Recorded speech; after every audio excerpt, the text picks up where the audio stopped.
Hello everybody, welcome in. How are you guys doing today? You guys are doing well. I am here to paint minis and talk about nonsense. So that's what we're going to do today. Hope you guys are cool with that. I'm going to start by getting a brush. The man, the myth, the legend. What's up? What's up, Lion Joker? How you doing? Alright, let's jump in. We got print cam going today.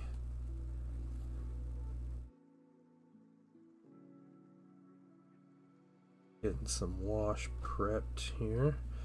Dilute a little bit of a wash.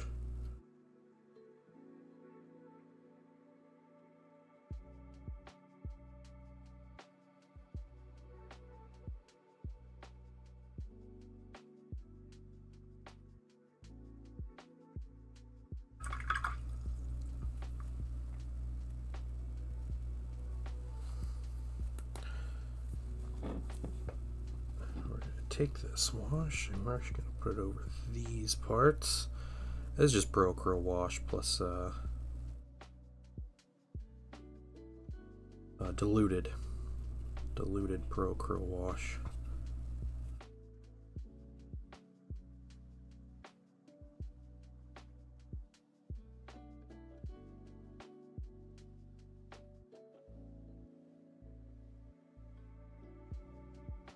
How was your weekend, Lion Joker?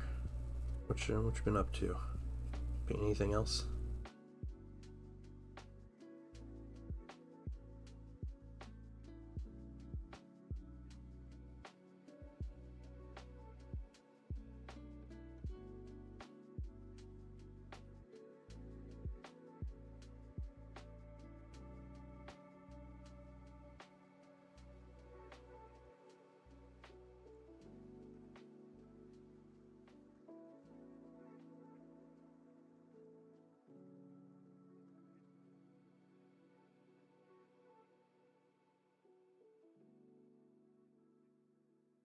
A good wash here. I feel like we need to cool this color down a little bit. It's pretty warm and brownish. So if we can take this and turn it into more of a standard gray before I add any kind of dry brush or anything, I think it'll help it a lot.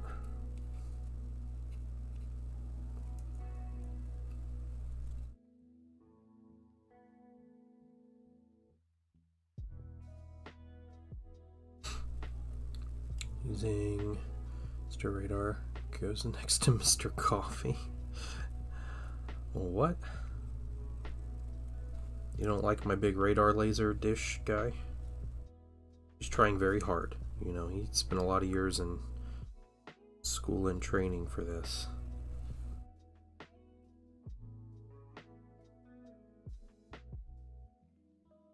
He called Mr. Radar.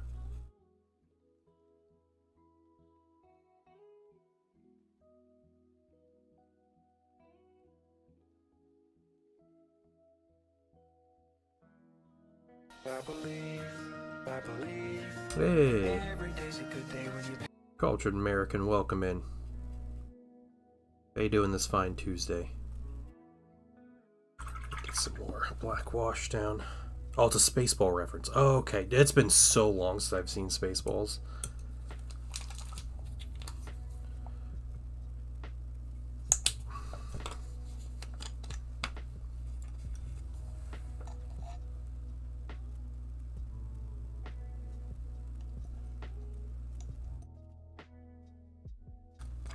Spaceballs is funny, but it was never like a movie that I just like want to turn on and watch.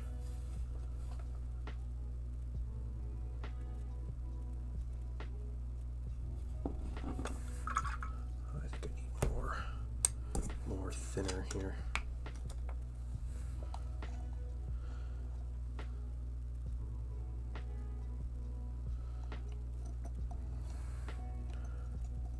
Morning from the West Coast. What's going on, Raja? How are your how's your conference going? Conferences. How's that all going?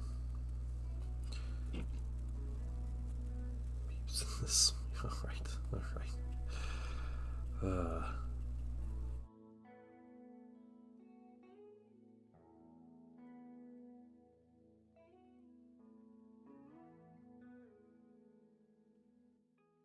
We've just been visiting? Oh, okay.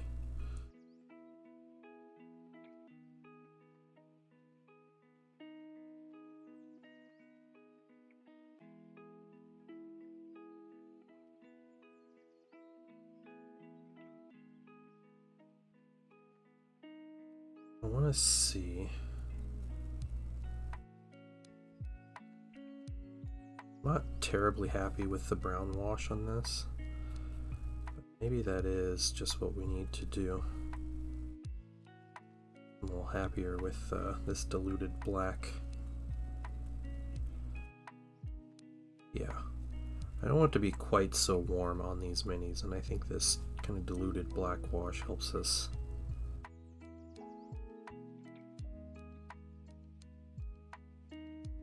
Monty Python and the Holy Grail? Yeah, I love Monty Python and the Holy Grail. Yeah, I adore that movie. And will watch that movie anytime.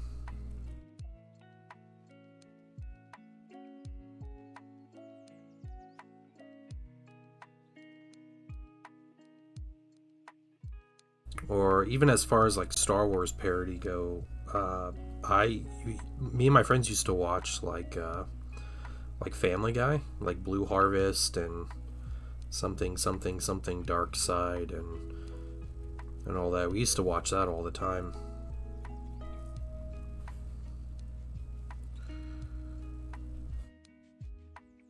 Oh Brother, Where Art Thou is a great movie.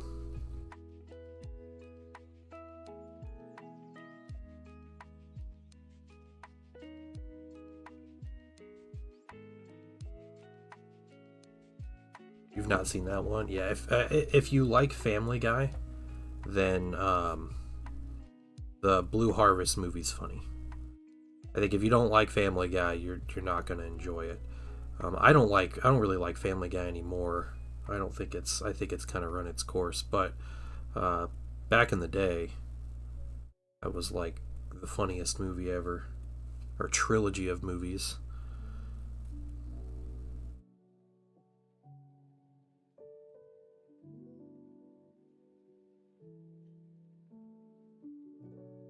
I don't know if you guys were hanging out last night in Blue's stream, but I played a video game with Crucial Blue.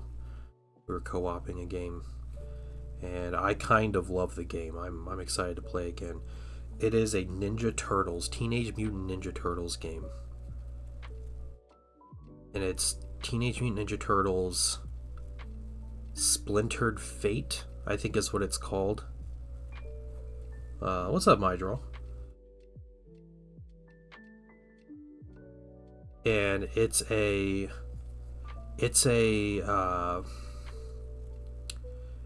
roguelite, like action RPG kind of game. And we started it, and at first I was like, yeah, okay, this is okay. All right, yeah, all right, we're running around as, Ninja Turtles, and they have like, it's a cheap game. It's like $8 on Steam, $7.50 US on Stream or something. We kind of run around.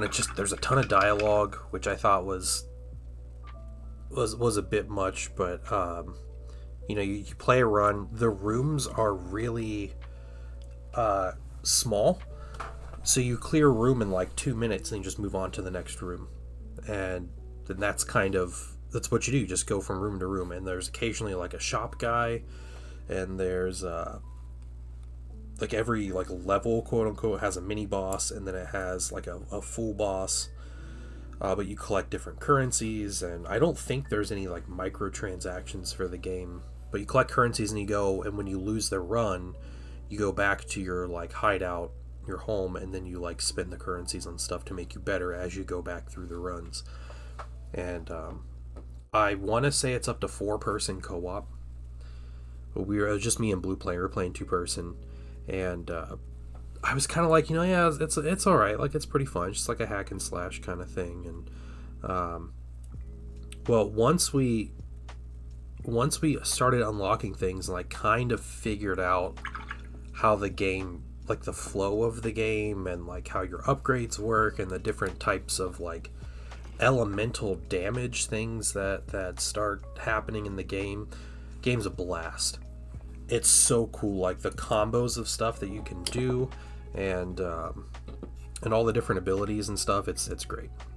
So, and yeah, you just try to make yourself more powerful as you go through a run, and that's kind of the name of the game, right? Or you can collect currency to make your next run better, and it just kind of continues on that loop. But there's like a story for it and everything.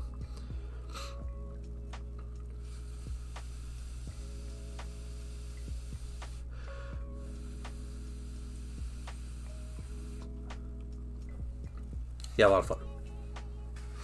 We played on stream, and then I played a single run on my own, and the game is much easier when you play by yourself, I think. But it was cool. I was playing Donatello because Donatello is the dude. So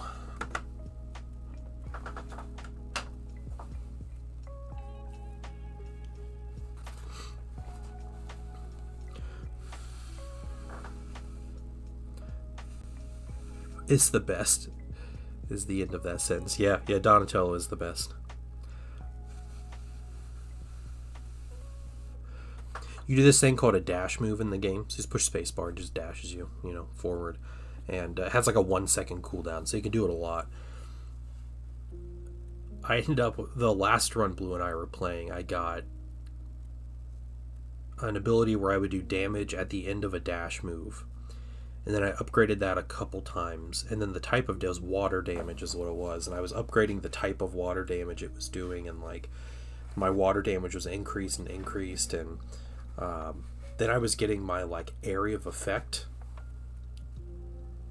upgraded, so it was to the point where like the boss would put down like a circle around him to like do damage around him, and I could stand outside of it and still hit the boss.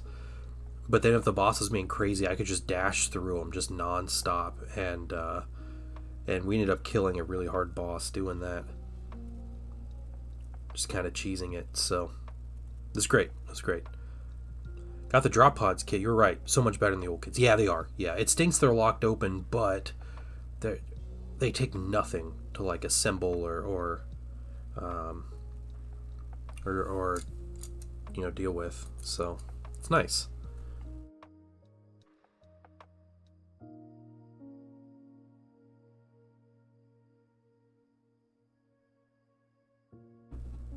Okay, we'll let these guys dry. I want the weapon system to dry here because I'm gonna dry brush it. We're gonna do some pretty heavy dry brushing on it with some various grays.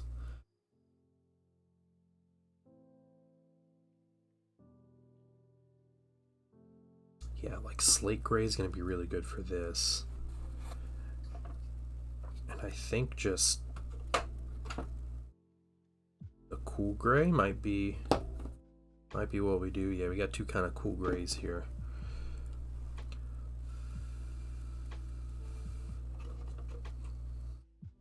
Neutral gray is a little dark. Okay, I think I know what I'm doing. Let's start with slate gray.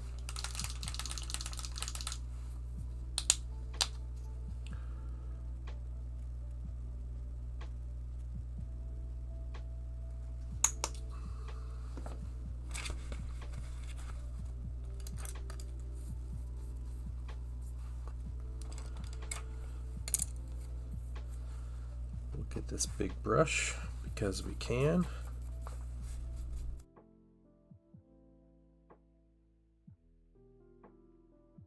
My palette is a little limited on space.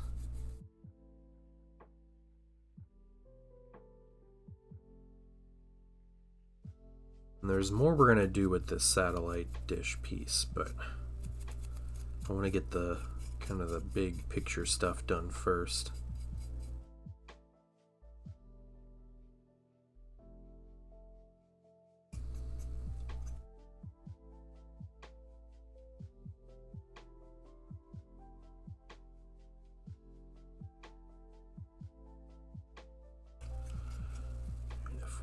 use this to get rid of some of these watermarks here, kind of the streaking from the contrast. That'd be nice.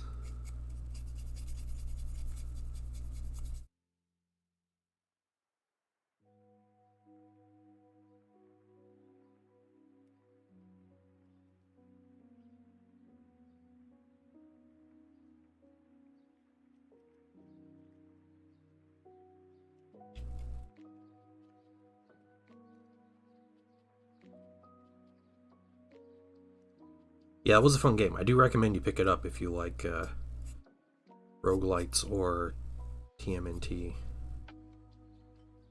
I think it's fun either way. What's up, Frankie Fingers? What's up? Okay, let's do a little bit of this cool gray.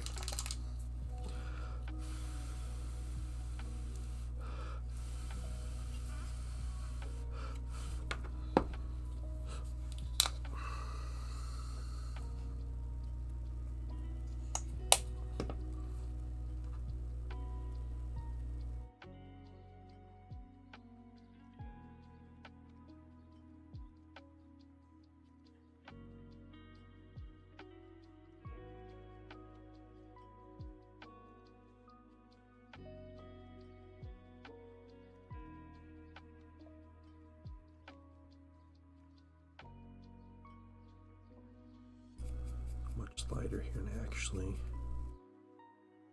Just as a little test here. Yeah, I think that gray will be nice.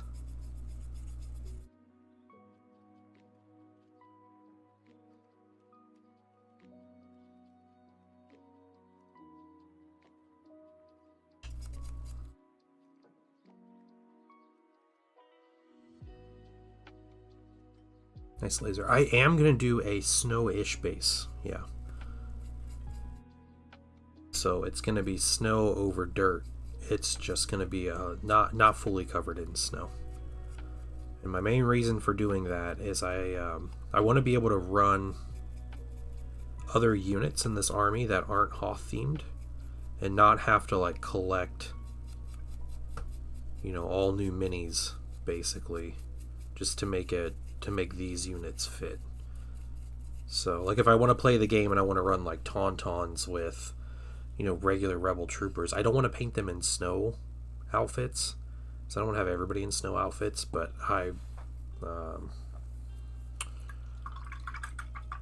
yeah, but I want their basing to match. So it's this army in particular is like a weird balancing act, which is kind of the case for a lot of Star Wars Legion armies. I know the Empire has snow troopers, and they're getting the mud troopers, and they have shore troopers, and they have, you know, storm troopers and range troopers, and they have all that different stuff. And it's like at some point, you know, you're gonna have dudes that look kind of out of place. But what I did, and I'll show you with my my T-47, I did a snowy base, but with the dirt underneath it, so it's not completely snowy, but still wearing the snow outfits kind of work. Yes, on a lot of these minis you need to keep the firing arcs on here. So what I did was I put the basing material on, and I took a sculpting tool and I just drag a line through here so it keeps them. Some minis it doesn't matter. So for example, like my Luke Skywalker here, his mini doesn't have any firing arcs. That's just his mini. I did kind of keep some of them, but if you really need to, you can figure it out. Like there's like a little divot very small on the end of the base, and that's a whole thing. But the T-47, it only fires in its front arc, and then it fires in its rear arc from the rear gun here. So you need to have the arcs on these bases. And same with this mini fires front only. So I'll put the basing material on, and I'll take a sculpting tool, and I'll just drag across here, and it clears out that channel. These guns in Star Wars look like satellite dishes. You never know, man. It's feeding the gun, concentrating sunlight into energy.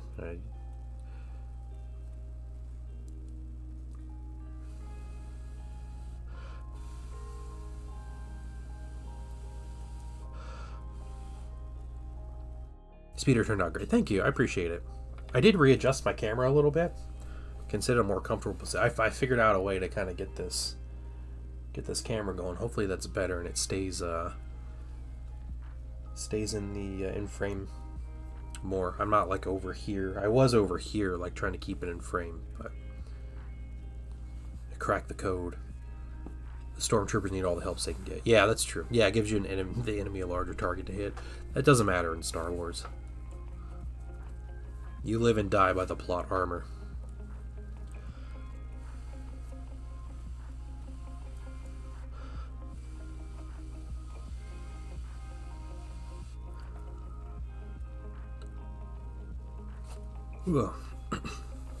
Plot armor is strong, yeah. Yep.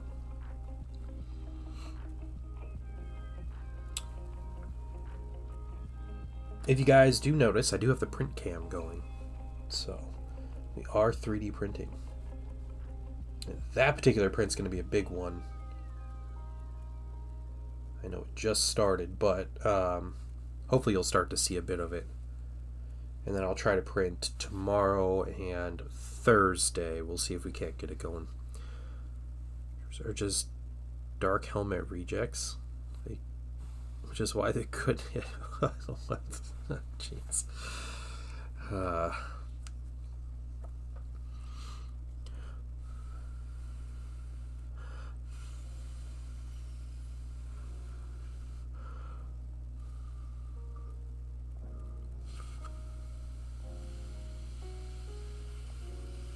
Trying to help this wash dry a little bit. I'm going to continue on. I'm going to do this cool gray, and I think I'll do a bright neutral gray and just kind of get a little highlight on it. I think that's the way to go.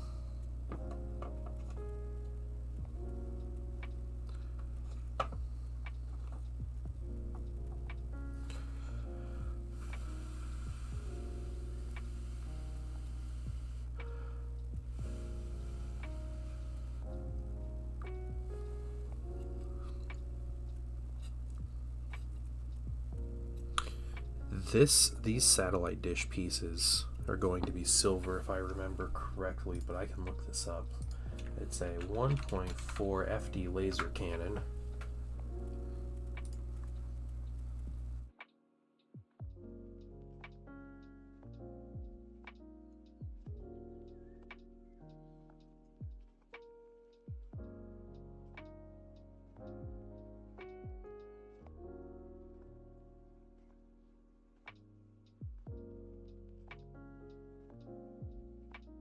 Yeah, they are silver, which we can go ahead and do that. We'll get some steel. The dad noob was mentioning you last night. He's a riot. It's his birthday stream. Who's the dad noob? I have no idea who. Do I know who that is?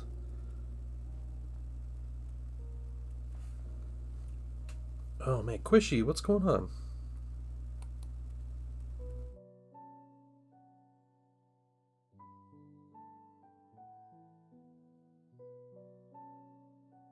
Hope it was kind things.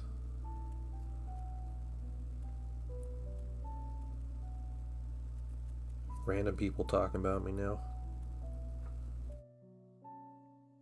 You slept until 6 p.m.? That sounds not too bad, honestly. Sounds kind of nice. Just a day of sleeping.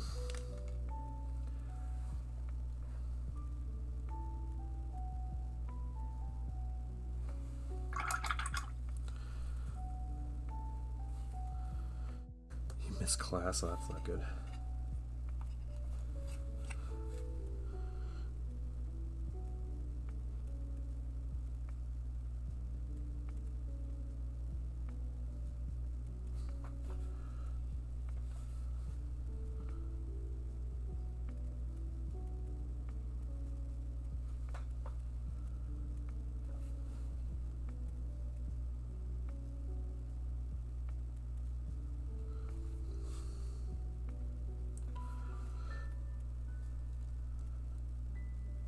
Right when he raided in. Oh, okay. I think I remember. Yeah. I had like 4 people raid me on Sunday. which is weird. Like that's not a common thing. And I know one person, it was like Dr. Faust or something, rated me right as I had rated out already. And I saw people in my chat, and I was like, oh, whoops. Everybody's getting off at 11 p.m. I should just stream until midnight on Sundays, and then I'll just get all the raids. New 40k Iron Warrior character for my birthday. That's so cool. How is the mini to work with so far? Has it been fine to assemble and everything?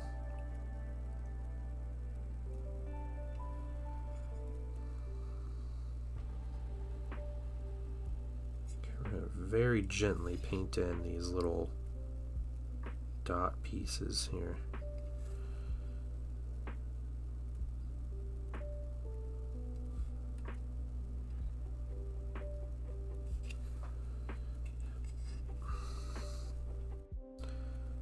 Do a tauntaun, stay warm. Yep. This would be appropriate winter minis to paint. I do have a couple tauntaun riders to paint. I think they'll be next.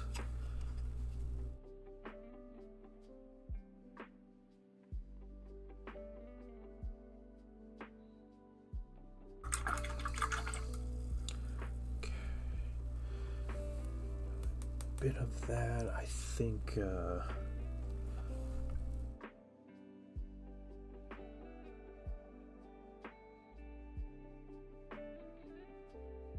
What else are we working on to be silver? There's not a whole lot else on this thing, to be honest. I think we'll put a little glow inside these little, like, I don't know, power converter things.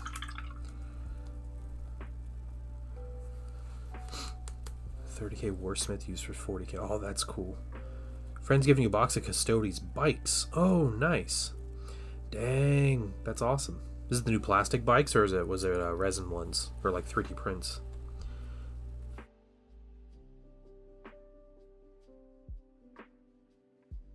Custodes really enjoying 2026 so far. I'm talking about the tanks. Sorry, the tanks plastic. Yeah, I know the 40k bikes are plastic, and they also look way better than the 30k bikes. Okay, tanks are Forge World East. Makes sense.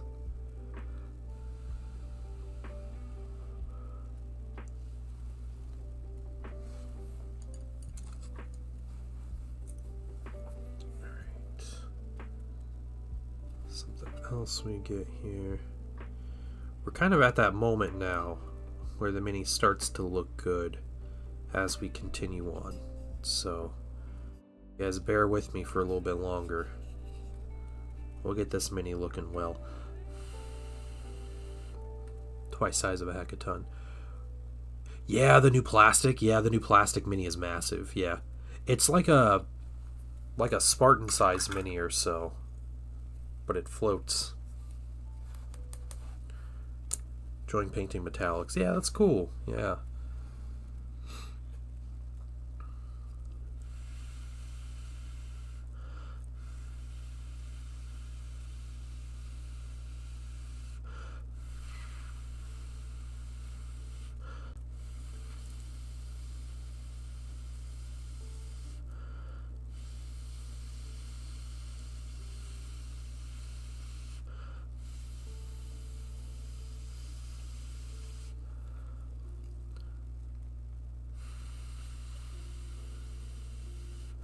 This little box is their last issue.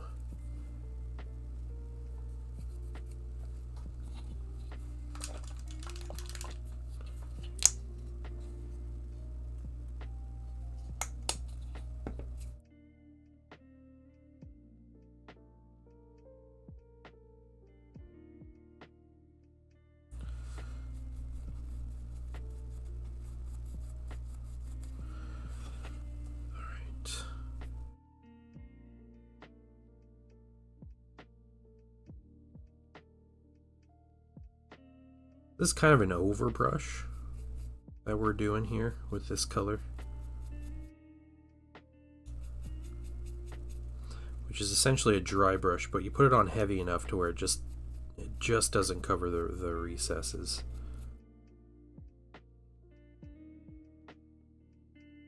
I'm gonna see if we can't get a nice looking mini with some dry brushes.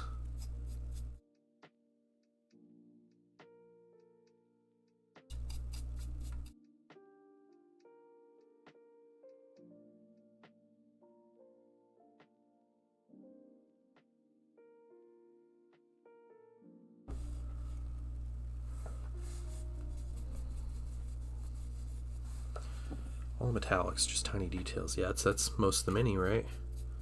When you're at the metallics. That's really cool though. Yeah, I'm excited. Please post some pictures and stuff. Show off that mini.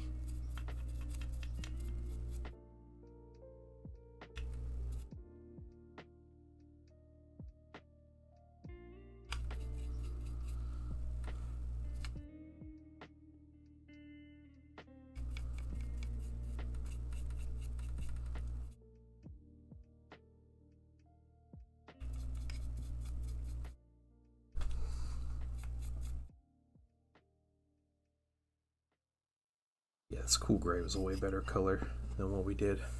What's up, Star Laser? How you doing?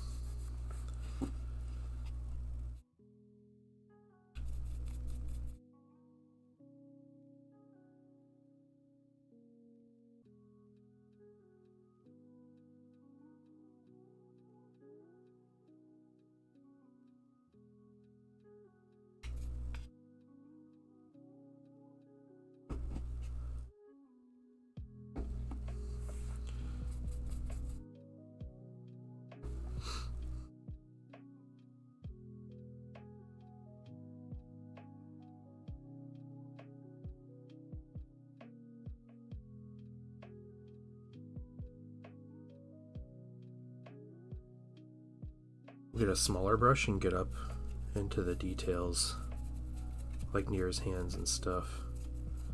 So we don't want to overbrush too much into his hands.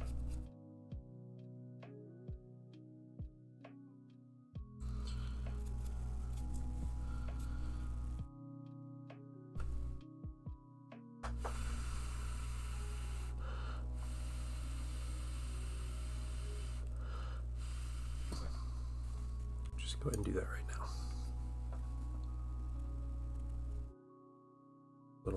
Little ratty brush here.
All right.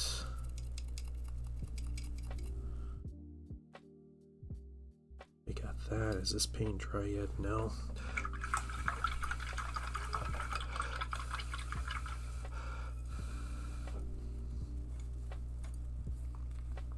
What you guys up to? Anybody do anything fun? I know Quishy's painting his new Iron Warriors character.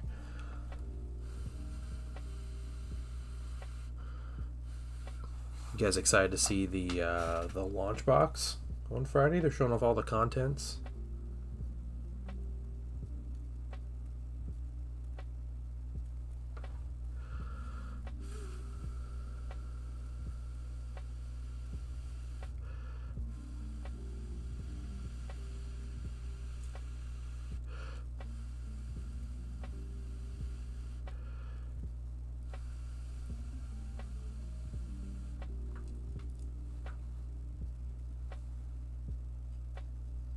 More intercessors, yeah. You know, I like intercessors better than the Infernus Marines or whatever they had in 10th edition. So doesn't seem like they've been revealing the rules yet. Been too revealing. Well, Cultured, I think what you've seen are basically the changes in the rules. I think that's as far as like rules that they're changing. You know, obviously they haven't shown details yet. Like what are all the detachments and stuff, but the things they've explained, I think, are the rule changes.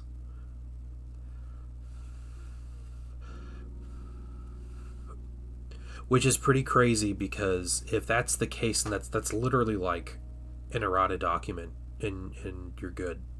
You know, like yeah, it's not even 10.5. You know, like look, it's the new year, and it's the new. You know, they cycle through the missions every year. Like the new missions objectives aren't 3-inch bubbles now; they're just terrain pieces. Oh, and also strike first doesn't actually strike first when it's not your turn, and you roll before you charge, um, or you roll before you determine who you charge, and what else. Like just all those little things like that. None of that needed to be a new addition. What's GHB?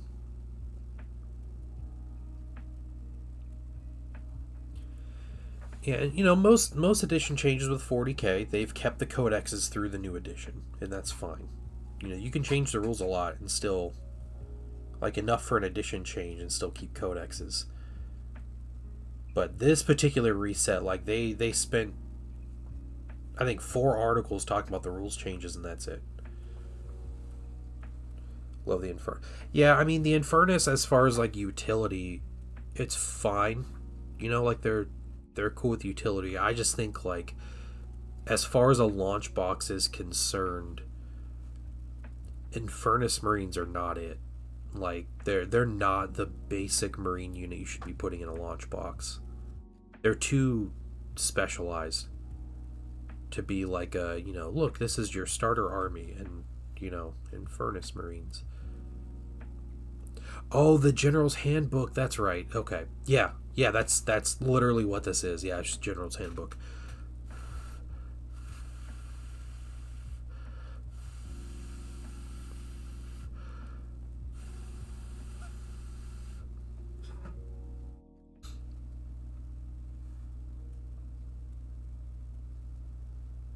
Right. Yeah, fights first. It hardly ever matters now. It's super niche at this point.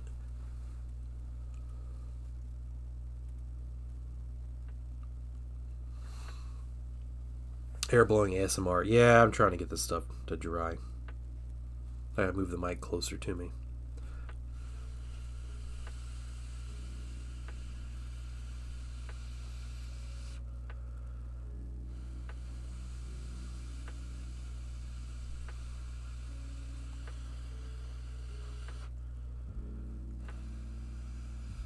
Headphones.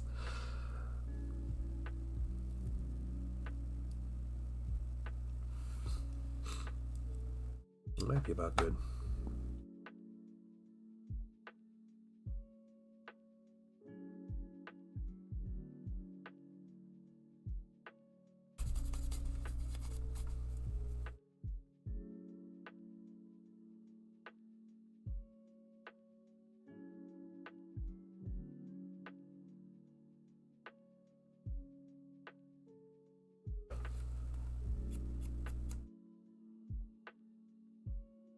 I need more paint. Launch boxes for news players, enticing players into a new edition. Starter boxes, yeah, but even in my draw, like the starter box, what came in the starter box for 10th edition for the Marines? It was Infernus Marines. So like either way,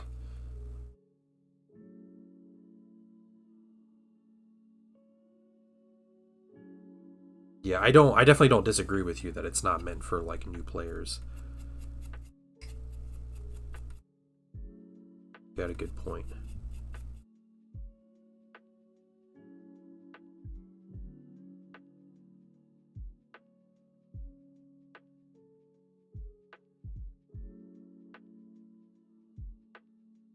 Fights First was dead. Banshees lost their only ability. Oh, that's too bad.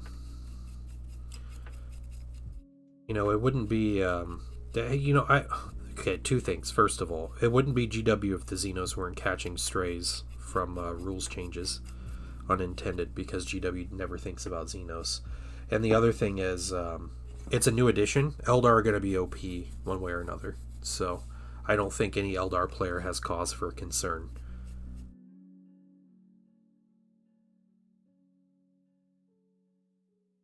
It's been that way since the beginning of time. Where Eldar just busted at some point or another. Furnace Marines had World War II style flamethrower backpack or something. Yeah, they just have like a little magazine. Yeah. A lot more fuel efficient in the 41st millennium or whatever, 42nd millennium.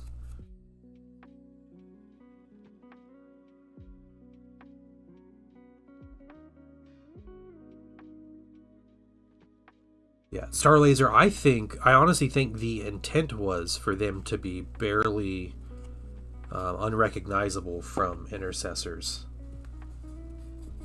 Because I think GW knew that they wanted something that mimicked a basic unit.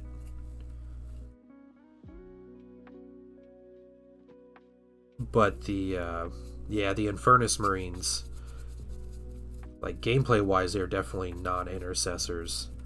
But since they look like them, I think that they kind of play them off as, you know, an Intercessor equivalent.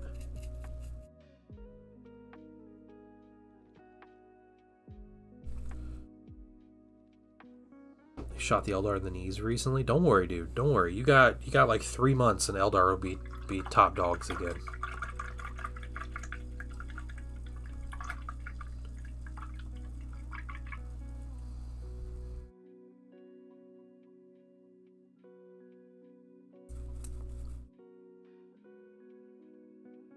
Just expect to make some more special.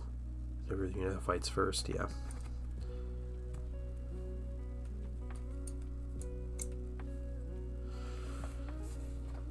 Okay. Try this brush off. We're gonna get some bright neutral gray here. Get one more little highlight in.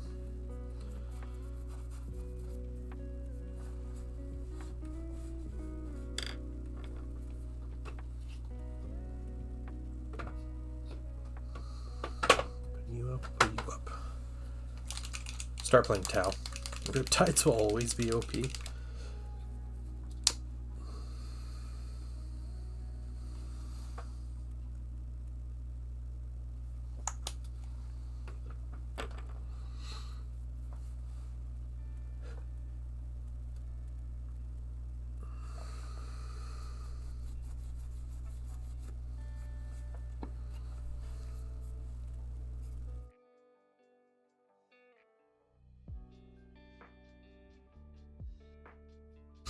I've seen so many people picking up Tau recently. It's crazy.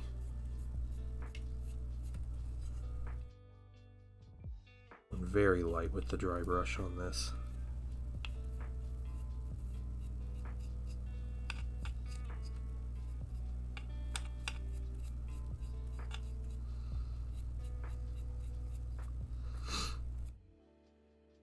There's a guy in my local community.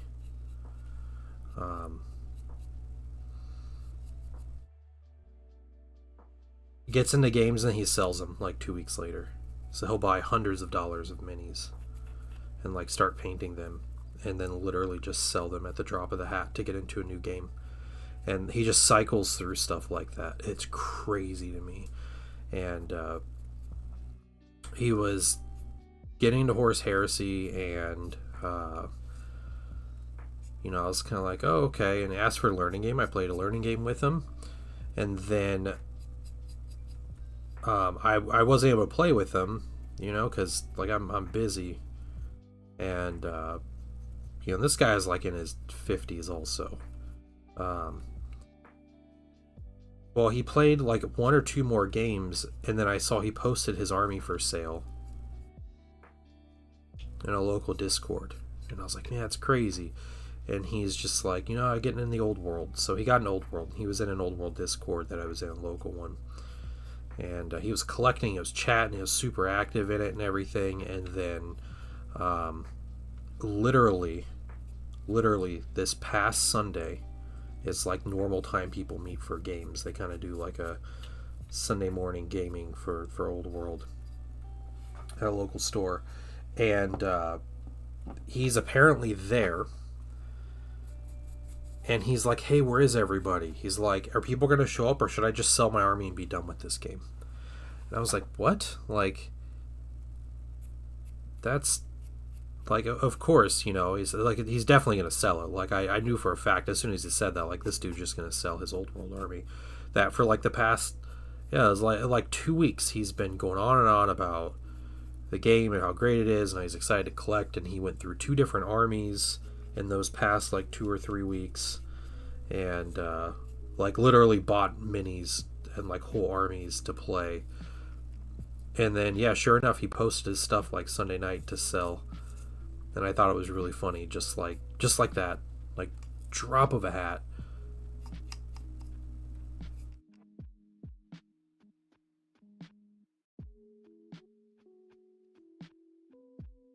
Okay, that's looking a lot better. I like this. I like this a lot more.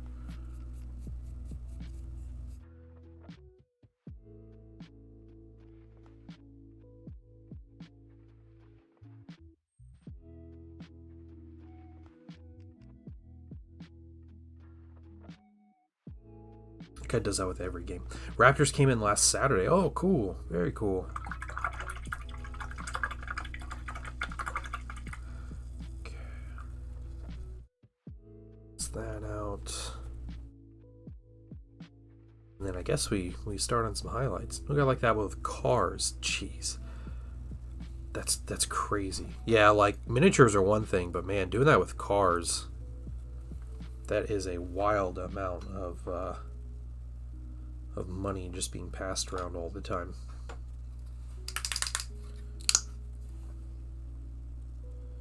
Yeah, this guy's not flipping stuff though. Like, I knew people that did that with houses back during like, the Great Recession or whatever, where they were buying houses for like 20 grand and then selling them for 60 after putting some work. I know people that did that, but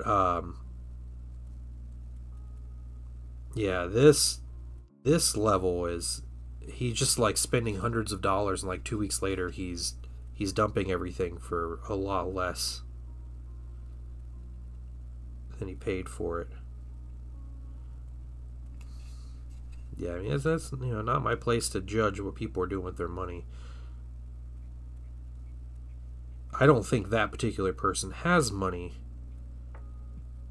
I mean, obviously they have money to be doing it. They've been doing it for a long time, but like,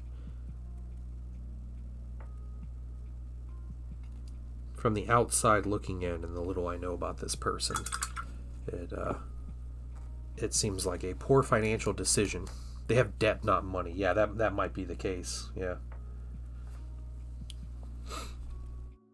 That's yeah. The person is single-handedly keeping like the resale market going, right, and keeping everybody's prices down.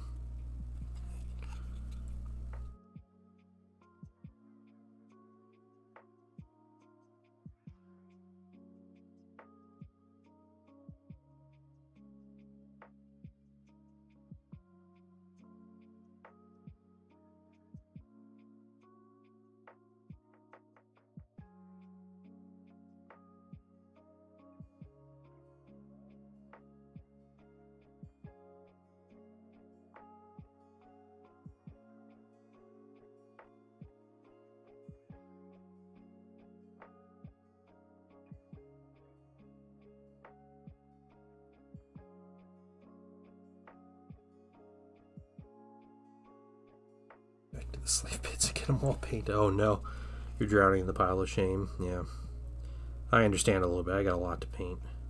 I think next week I'm going to be painting more Votann.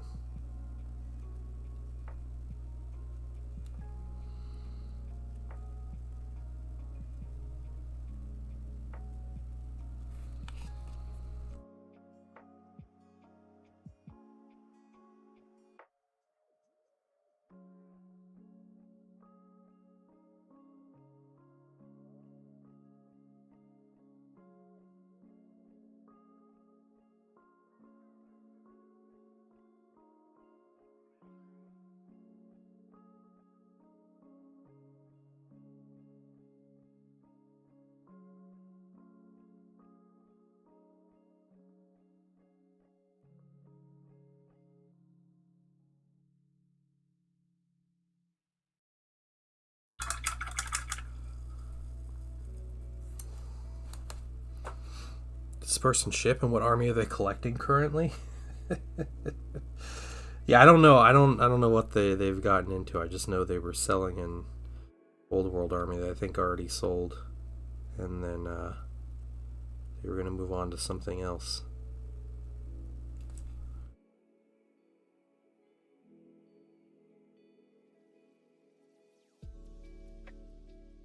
Just keep tabs. I'll just repost their army sales when they post them.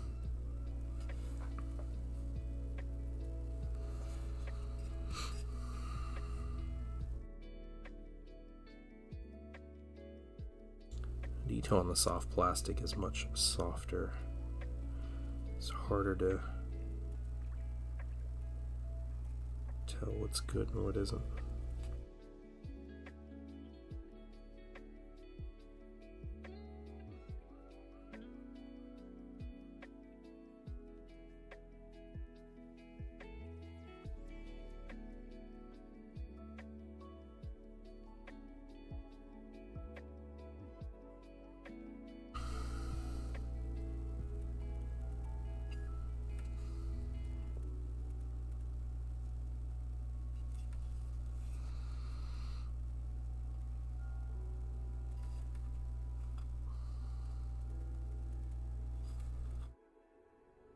What you got your Tau to paint. I know you finished the one mini Mydra. What else you got? Like, what are you painting next?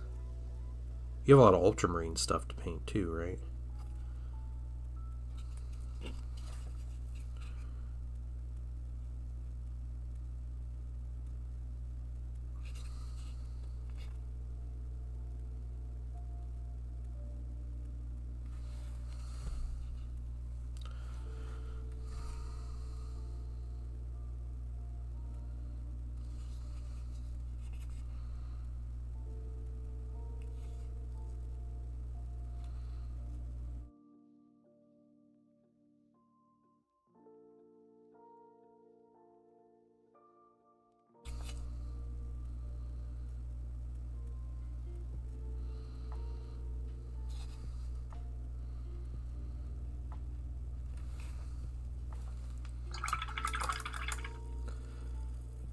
Oh, your Darkwater stuff too. Yeah, Squad of Incursors and working a couple Tau. Okay. Yeah, so you got. There is nothing wrong with having multiple projects. I think collecting multiple projects, you know, you can go overboard with it, obviously, but I think having multiple things will help you kind of get over the like motivation drops, right? So you kind of lose motivation for one, kind of work on the other and still get things done. So that's how I think about it.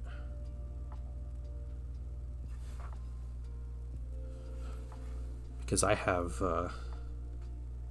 you know, I have Thousand Suns to paint, but I'm painting Legion right now. So, but I'll get back to painting Thousand Suns, and I'll be happy when I do it. But it's nice to have a little break and paint something a little different.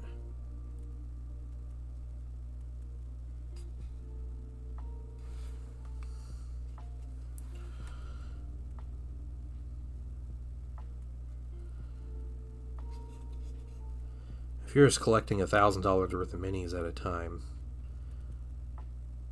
and like taking forever to get through anything, then yeah, you're gonna build up quite a big pile of shame. But follow up table instead of painting them again. Yeah, yep. You need yeah, you got to schedule games. Yeah, schedule a game like 3 weeks in advance, and think about what you can get done in that time, and put them in your army list.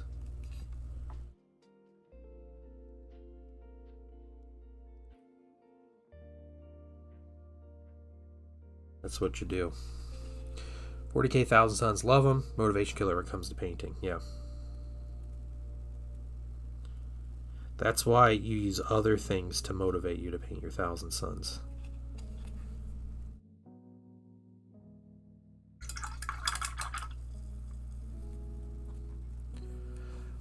Playing fail to schedule. Oh, Blood Bowl game for a month. Yeah, yeah. Oh, that's too bad.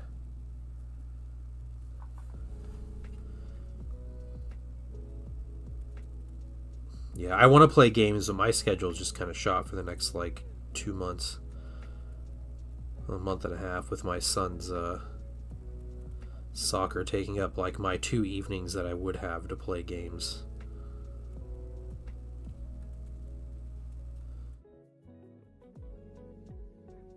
Hey, Luffy, what's going on? 20 Zangor's killing you right now? Yeah. What you do, yeah, the key is you find other ways to motivate yourself to paint those things. So, you're having a hard time painting 20 of them. There's a couple things you can do. So, one, you can motivate yourself with money. So you can say, I don't buy new minis until these are painted, and you use that as like a reward for yourself. Like, after I paint these, I'm going to buy a new set of something. And it could be something that's not out yet, and you're like, well, my goal is to get them done by the time the set comes out so I can get it. So you really want that like launch box. Then you say like that's my goal for painting is that thing. The other thing that I do, especially when batch painting, you signed for gym last night. Oh, solid, dude. How you feeling today? Your first workout. That's exciting. Do you have to give me updates on Wednesday? I'm curious. Tomorrow we'll do if you're at the hangout. I want to hear all about it. So what you do when you batch? When I batch paint, here's what happens. All right.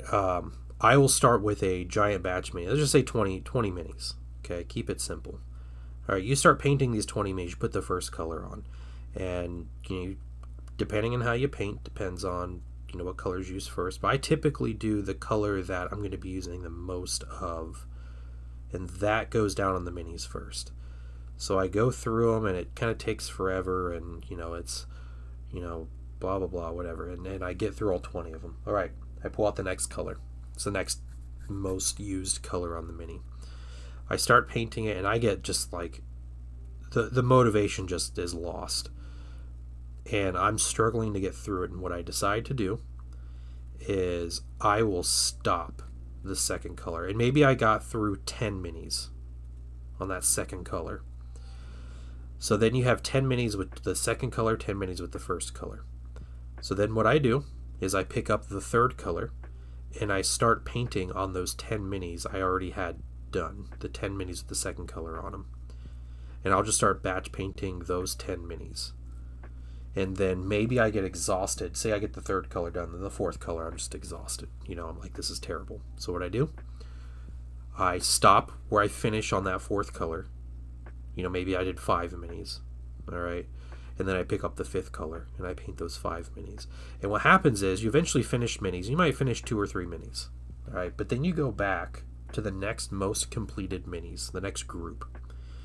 You're like, all right. So you start back with your batch painting, but you're like, wow, these minis are like halfway done already.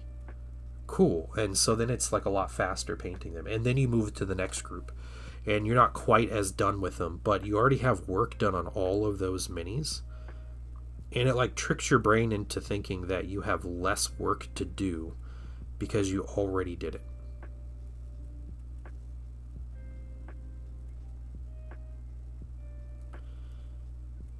And you're also painting in smaller batches, and you keep using that same thought process. But you're getting that batch painting done, and you're basically doing what you can handle. But you're in the process, you're kind of tricking your brain into doing things and thinking it's done more than it actually has. So, stupid brain. That's what you do. Yeah, definitely don't go overboard at first. So, or never go overboard. I mean, us middle-aged fellows, we gotta know our limits. Painting project is 10 salamanders in furnace and the librarian to break up the repetition. Yeah, there you go. Yeah.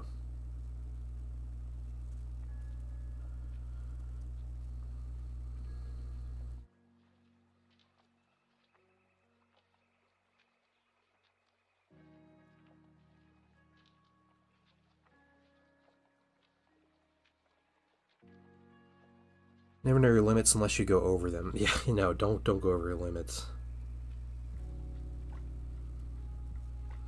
You know, I think about it sometimes when I go to the gym. I'm like, man, I wonder what my max is. Like, what's my max I can squat? What is that? And I'm like, I don't need to know that. There's nothing about this that helps me in my like fitness journey, knowing what my max is. Like, how much weight can I put on there and only do 3 reps? Like, that's not helpful at all. So I'm just gonna keep doing what I'm doing, and that's how you risk like really hurting yourself too.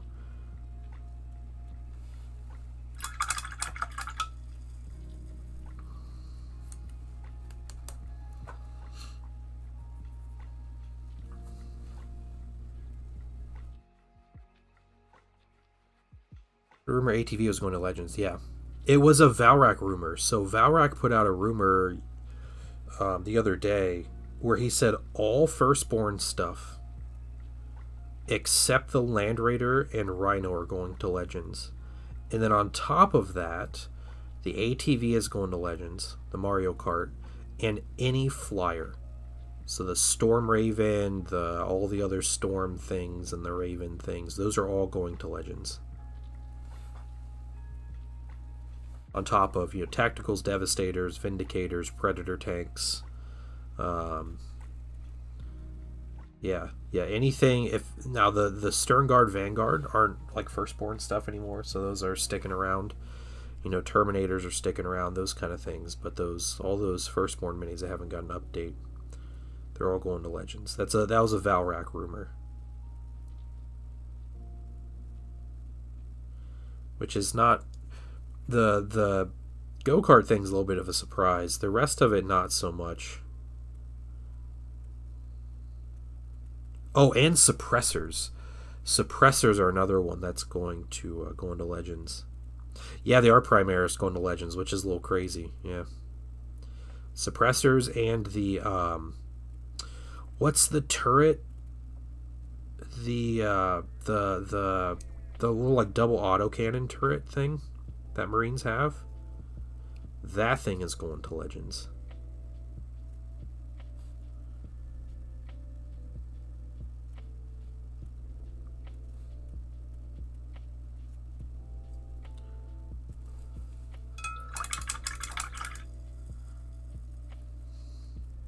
Yeah, but useful doesn't matter, Mydrall. I think... Yeah, they don't sell them. Yeah, they don't sell the suppressors. Yeah. I think they're going to put bikes back in. Like, have like a bike wave for Marines. And they'll have like a replacement for the ATV. Like an attack bike kind of mini. Because essentially that ATV is the attack bike for bike squads.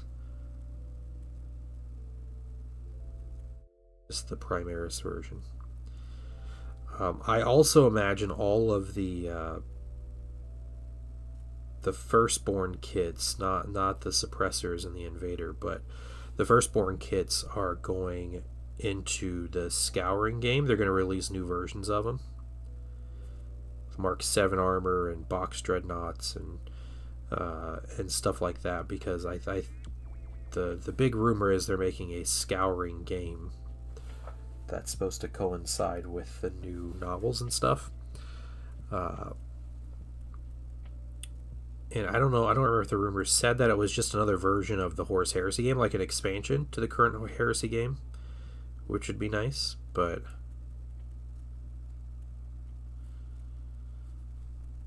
we will see.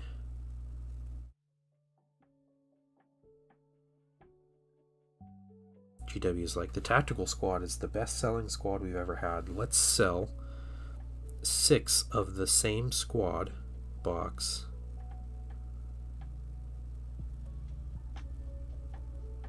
Just slight variations on the look of the armor. That's what they're doing with Heresy, and they'll do it with the Scouring.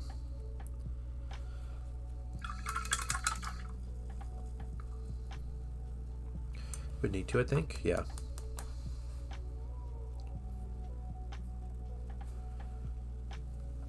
Yeah, GW hates bikes for some reason. They like do not want to come out with bikes for Marines.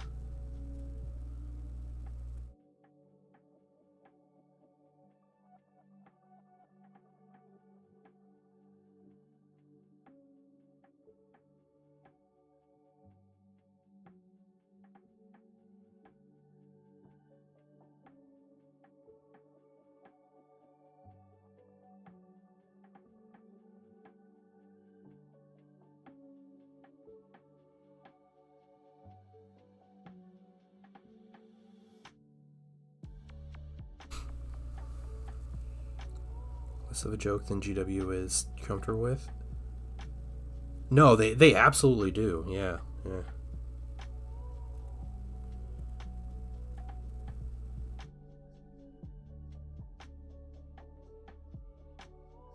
Even for Heresy, they came out with the Scimitar jet bikes.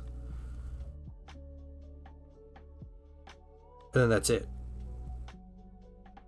And they make it really hard to have like bikes in an army in Heresy too. Like it's not an accessible thing.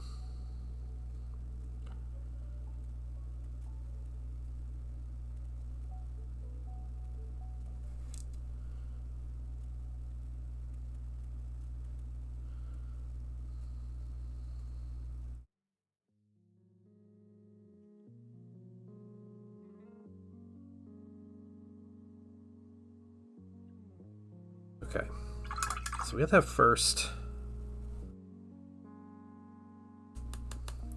bit here. Let's put some white with this.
Alright. Complete bike unit from 40k Space Marines? Yeah. Even the Chaplain on bike. The Chaplain on bike used to be really like OP. In like 9th edition, that was like a staple unit. But yeah, it's funny how they just slowly like degrade bikes into nothingness.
A 50-50 of bold titanium white and this bright warm gray. Just doing kind of an edge highlight on everything. Should make it look a little less dirty and grungy. A little more snow themed, and I think it's doing a good job at that.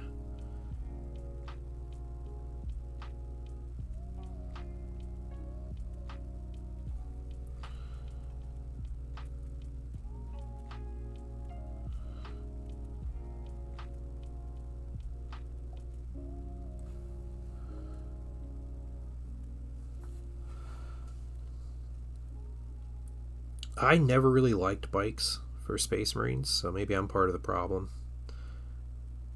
But if they came out with like Outriders and maybe help the rules a little bit, I would definitely want to grab a squad for my Thousand Sons.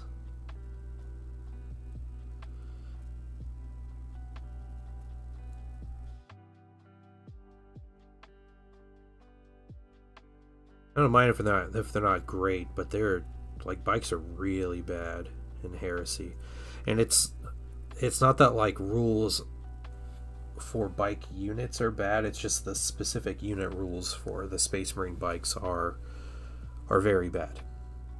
Echo 3 to Echo 7, Imperial Walkers approaching. Yeah, dude got his binoculars and everything. What's up, John Lockridge?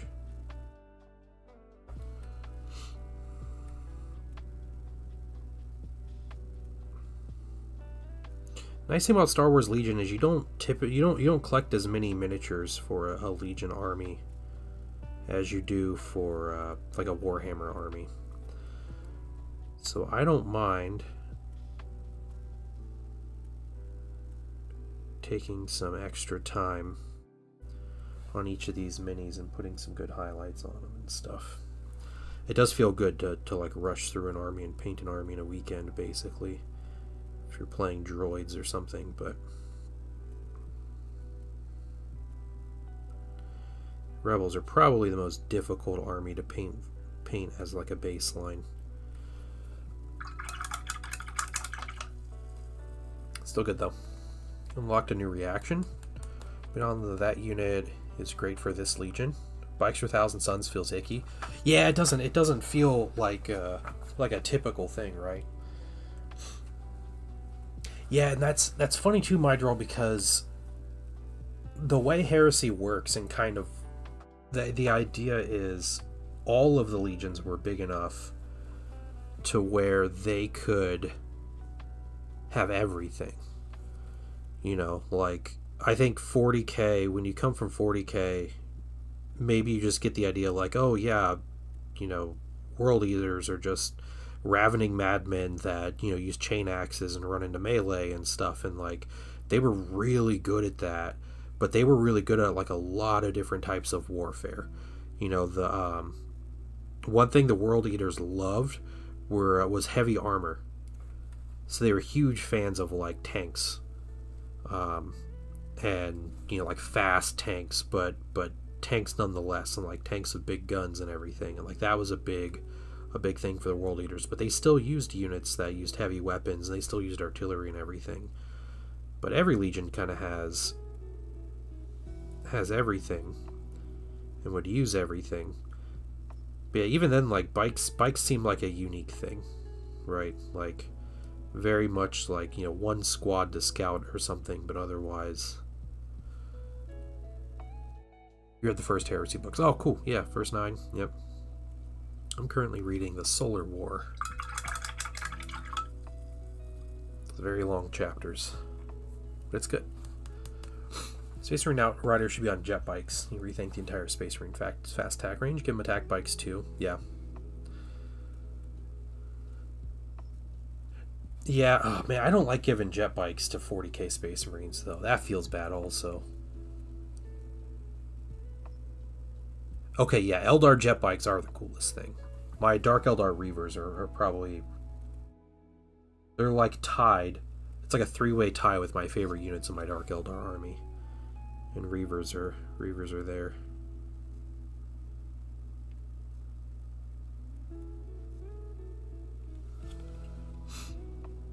Three jet bikes are... Yeah, it works perfect, Quishy, yeah.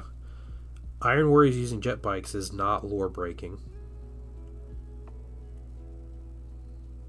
Now, Thousand Sons and the Heresy, and they don't have minis or rules for this, but Thousand Sons and the Heresy did use discs. They rode around on disc like their 40k counterparts, so that would be cool to see. I would love that. And I've seen people, I have STLs for discs, but I've seen people make jet bike units, and it's Thousand Sons on discs, and they count as jet bikes, which is really cool to me. World Eaters should get more Iron Juggernauts. My Outriders lie. I only have 3. I like how they turned out. Yeah. I think the Outriders are pretty good minis. They're horrible to assemble. I hope they get a new kit eventually. But I mean, I don't mind them too much. Just yeah, Space Marines on bikes. Never been my favorite thing.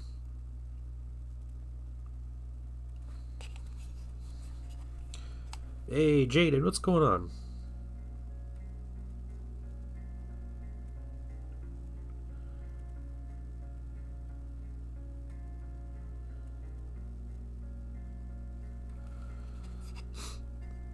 Yeah, Space Marines are regular bikes since they're using the older equipment. Yeah. I mean, yeah. I don't like Space Marines getting a bunch of anti-grav tech. I really don't like that. I think it takes away from like that kind of brutalist nature of the Imperium.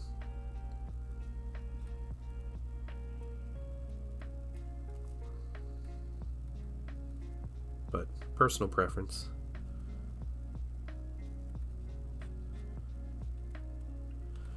Just wait till GW makes an anti-grav dreadnought.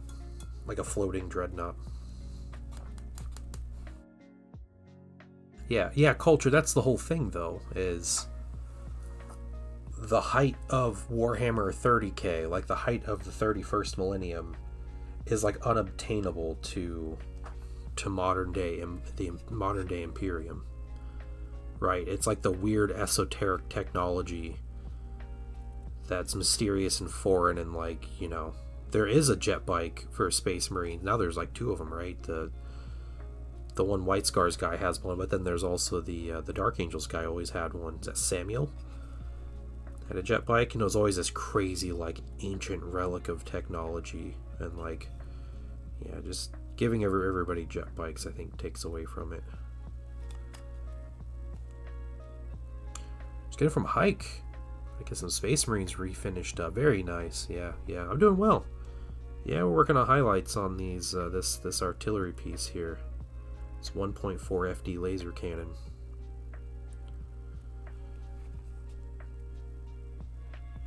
Gonna make some homemade pizza for lunch, or for dinner. Pretty excited about that.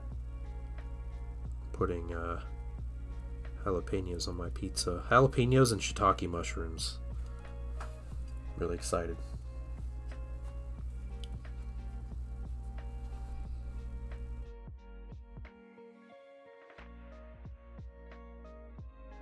Speaking of bikes, give me a slice and yeah. We'll see if it turns out good. I'll post a picture.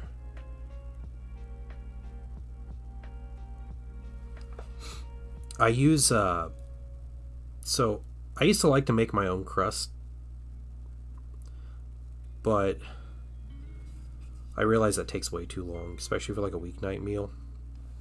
So I buy this crust. I think it's like a Kroger brand crust, but it's a vegan crust. So like my wife can eat it without having to worry about dietary issues or anything. But it is like a thin and crispy crust, and it's like the best store-bought pizza crust that we've come across. This like random vegan crust, which you would think most pizza crust should be vegan because it's just like wheat and water and olive oil, but it's a thing. Party at Dad's house. Alright guys, alright, I'm making extra pizza. The box of the Ursarax. The Ursarax are so cool. I love the Ursarax minis. Yeah. Mechanicum can be pretty nasty in the new edition of Heresy. Feels good, I'm glad. Them and the Solar Ox are both very good. And it's nice because second edition was so bad that like we would play and give our Solar Ox player like an extra 500 points to play, just to like help it feel a little better, and the dude would still get slaughtered. Like that was how Solar Ox played in second edition. But we did we played a game in third edition, and we kind of like homebrewed a scenario.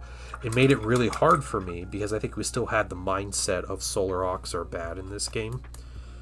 And I got completely smashed because because the Solroks are not bad at all. Like, they're very good and can possibly cheese the game as well or better than Space Marines. Yeah, I got your event in June. Yeah, that's exciting, man. I want to hear about it. I want to see pictures of your progress leading up to it. I want to see pictures of your army. I need to know.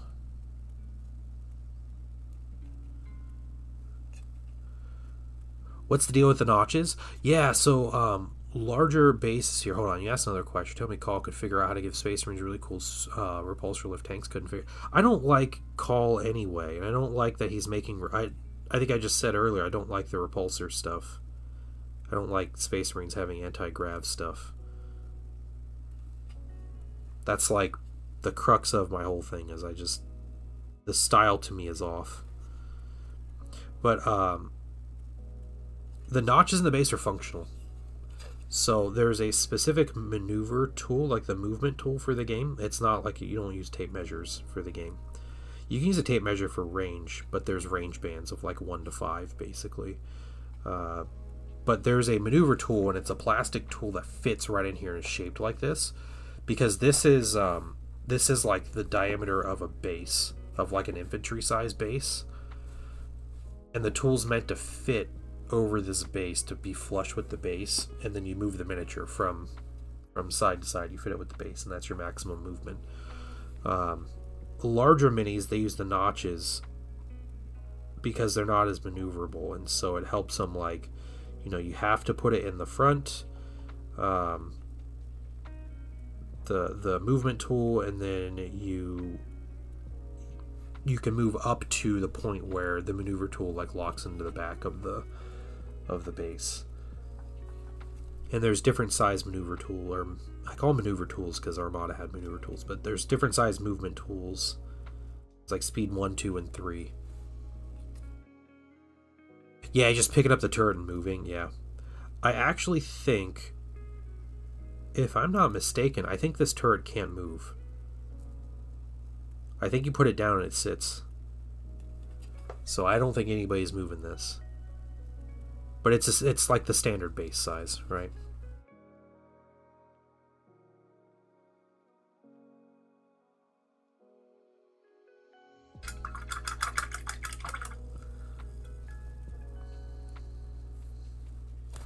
Most of my army's painted, just need some special weapons for my Thalax. Yeah. Oh, Cryos is so cool.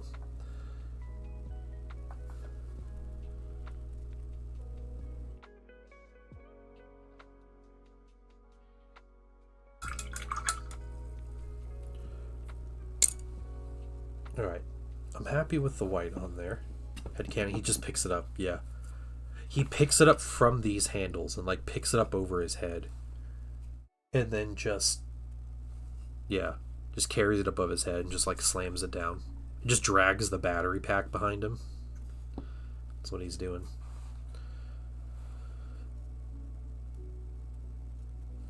Okay. Next. What paint were we using for this? I like this color. What we use on Luke here.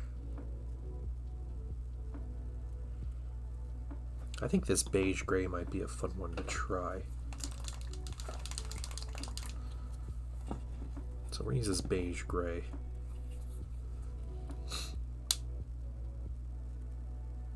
It can't move though, yeah. No, he does. He does it anyway. That's his melee attack. It's called a hit with cannon.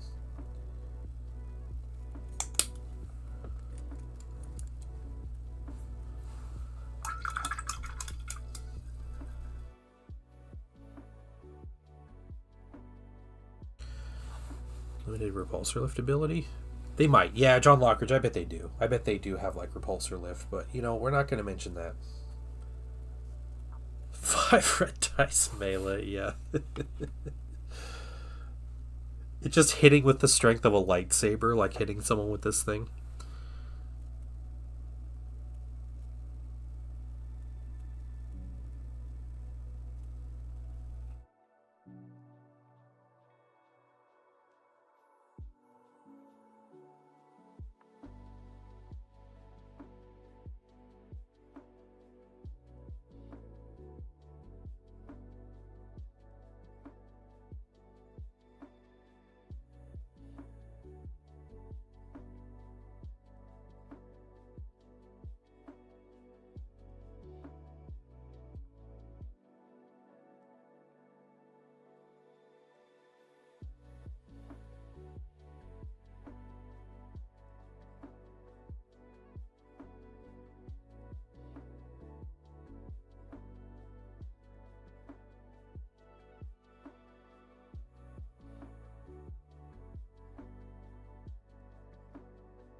Another thing Legion does with its gameplay is use different colored dice. So it has like proprietary dice, which is a staple for these kinds of games. But there are 3 types of attack dice. There's white, black, and red, and then there's 2 types of defense dice, which are white and red. And the attack dice are D8s. And essentially, the white are the worst dice, the black are the medium ones, and the red are the best dice. And then the white defense dice are the worst, and the red defense dice are the best. It's a good way of differentiating levels of combat. Instead of saying like, oh yeah, they have 5 attacks that hit on a 3+ or whatever, you can have like a lot more nuance where it's like, yeah, they throw 3 white dice and 3 red dice, and it puts the math in like a more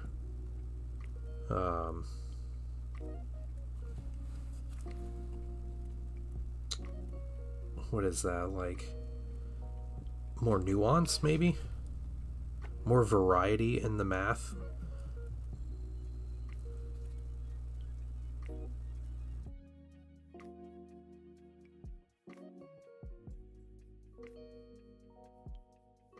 You 3D print your dice Armada? Yeah. That's cool. Yeah. Oh, the Armada dice are so cool too. Yeah. Also proprietary dice, but the fact they represent the different weapon systems on a ship is really cool. So black dice represent like ordnance, like close range, like proton torpedoes and concussion missiles and stuff, and those types of weapons. And the blue are the ion cannons. They're like medium range, but they have a lot of like utility, and then the like shutting out defenses and stuff with accuracies. And the red dice are the turbo lasers, so they're the long range stuff. They have potentials for double hits, but they're the more like inconsistent than the others. The red dice, but they're not really necessarily better or worse. Red dice are arguably the worst, but the fact they reach out to long range is a big deal.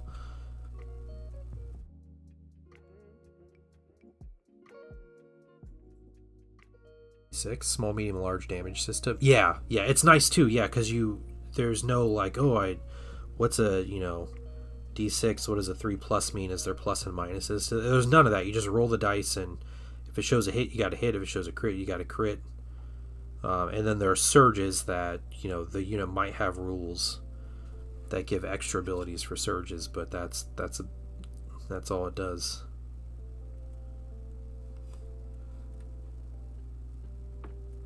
Ooh, yeah, the Demolisher, that was the title. Yeah, shooting after it moved was the menace for the first year of that game. The absolute menace. Red dice betray me every time they do. I can't be mad at red dice because I have won games on red dice getting me a double hit at the very last squadron, X-Wing bombing run. I have flat out won tournaments because of that, one rolls. So the red dice giveth and the red dice taketh away.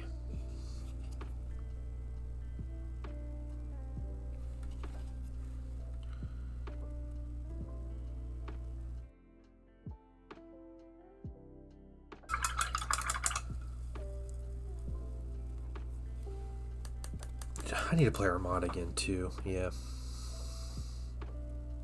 Best selling point for the P turret is it's cheaper than the alternate. Is that this thing? The FD, the 1.4 FD turret? Is that what you're talking about? Use a scope as your model. They preferred remotes because they didn't like standing close to the laser. Yeah, well, that's fair. You know what though? I didn't model it like this. This is how the mini came. So you can calm your judgment down, sir. Blaming me for this. It's like a monopose soft plastic mini.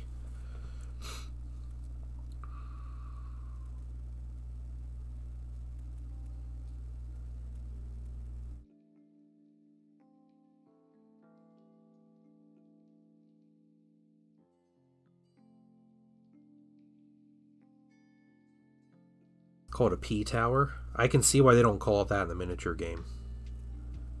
I don't think anyone would take you seriously if you started saying I gotta use my P-Tower.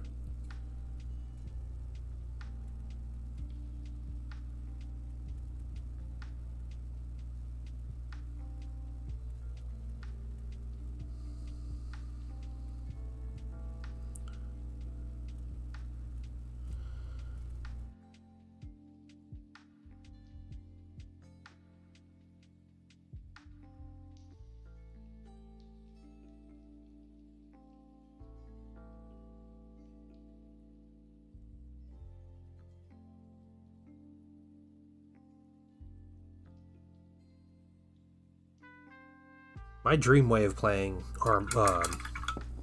my Star Wars games. Okay, alright. I'm glad to get great use out of it. There's Armada had a couple campaign systems that came out, and the first one's called the Corellian Conflict. It was okay. We played it. It had some issues, just with like the snowball effect, you know, and someone starts winning, they always keep winning kind of thing.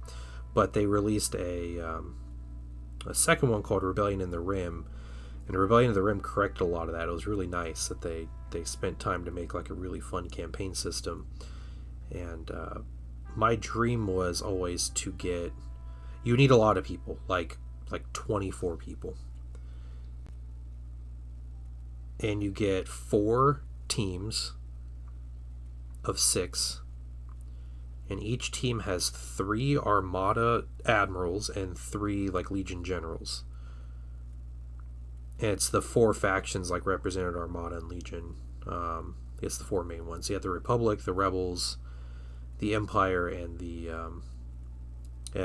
Confederacy.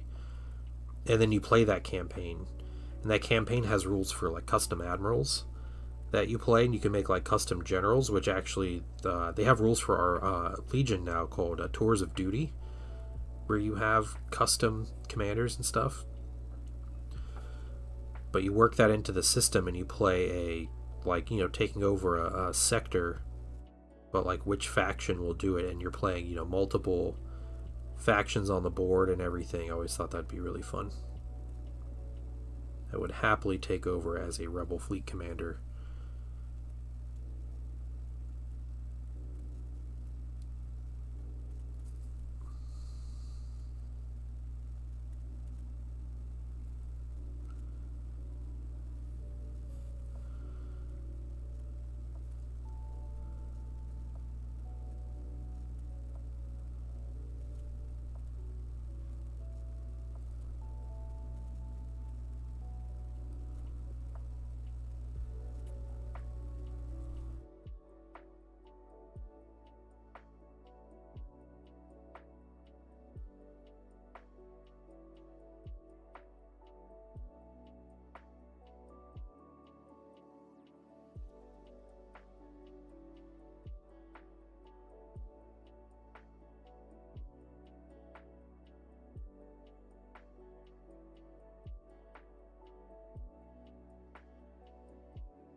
I don't think that would necessarily take quite as long as something like people talk about playing Star Wars Rebellion, and then for every fleet battle you play Armada, and for every ground battle you play Legion and everything, and like,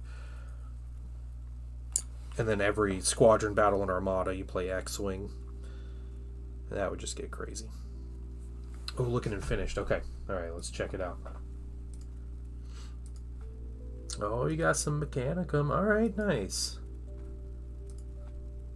That first mini is a, what do you call it? They just released plastic ones for those, right? The, Myrmidon. It's a Myrmidon, right? You got your Thalax. That's a really good looking Thalax, dang. I love the weathering. Like, the grit on that mini looks really good. Also, Frankie Fingers, incredible looking Blood Angels. I love the Blood Angels Captain mini. I think that's a great mini anyway. You did serious justice to that mini. What did you use to wash the wings on the Gold Commander? If you're yeah, okay, yeah. I would guess that's like a Payne's Gray wash or something. Like you used like a dark blue wash on that, right? And then highlight it up.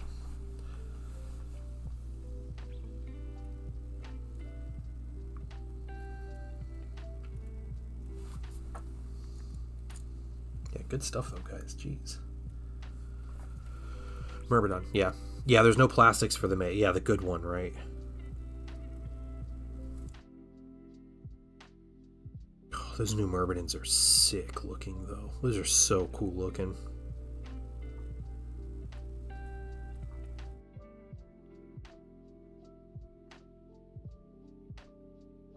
Okay. So we got that. Let's get our... we're not going to do the warm brown. We're going to do light umber. Highlight the leather. Something nightshade. Oh, okay, yeah, like Drakenhof nightshade, right? That was the blue wash.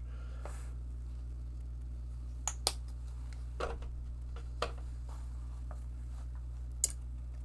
think I gotcha. Yep. Destructor is similar to Castellax. Yeah, like Castellax probably a little more desirable in that role. Like Castellax are so hard to kill. They're incredibly tough minis.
In Myrmidex list, you probably want the Destructors. Okay, yeah, that's fair.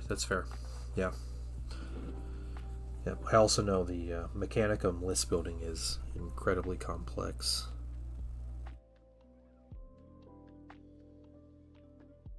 How's the print looking? Can you guys see anything from the print yet? That's not really moving up, but I will start the next print earlier, so hopefully we'll be able to actually look at the stuff printing up during stream tomorrow. That's what we'll do. Scrap Mini looks like Friendly Neighborhood Mugger. Yeah, the Grot looks fine. They look, like they look better than the old ones, but they're just Grots.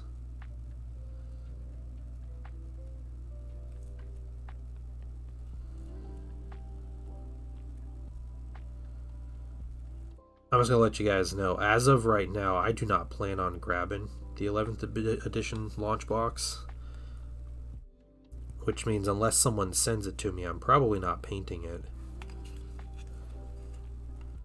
I'll be painting other stuff.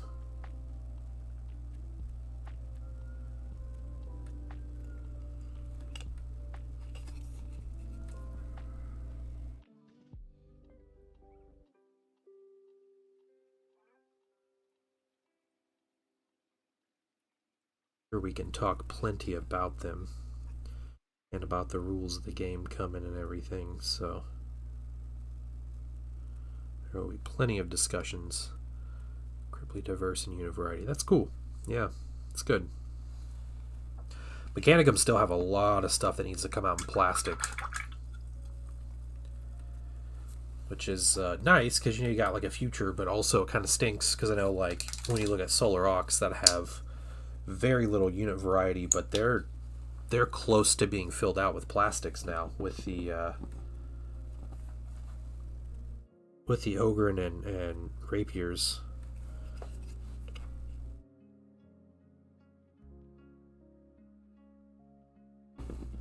Vorax, Domitar, and Artilax, yeah. Yep. I agree with you, yeah. Eventually.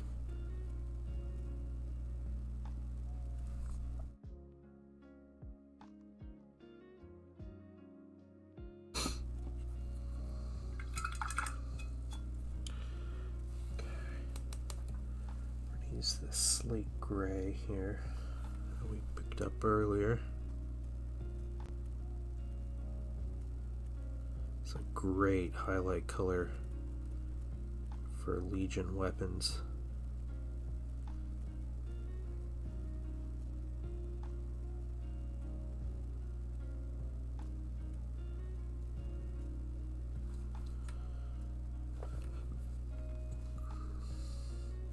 Yeah, I think something the Heresy miniature line lacks is a lot of plastic characters. I think they need more.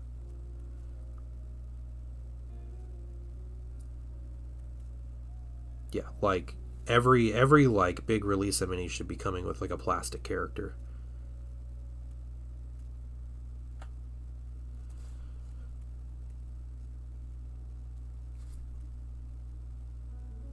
And since they're not releasing anything in resin, it's kind of rough and seems like it's really slow getting releases out because we're just waiting on big plastic release announcements.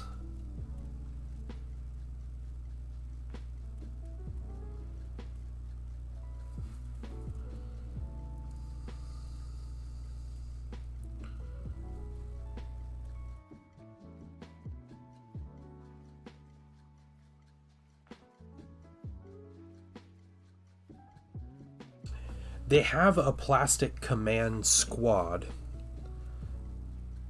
Solar Ox does, but it's not like the old high command squad they used to have.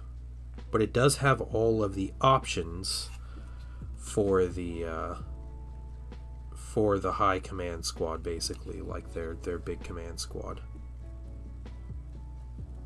But I think they could use a kit with a bunch of like weird and cool minis that are decked out to go as their like Legio or their Legate command squad, whatever it's called.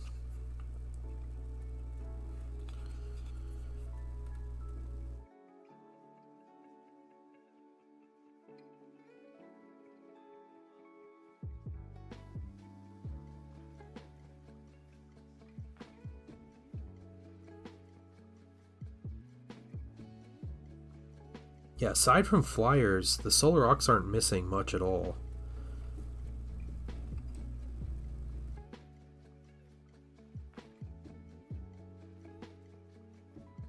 They have a lot of like legacy units that need to be added back in, like the Carnodon and the Aurochs and everything. But the yeah, they have some aircraft,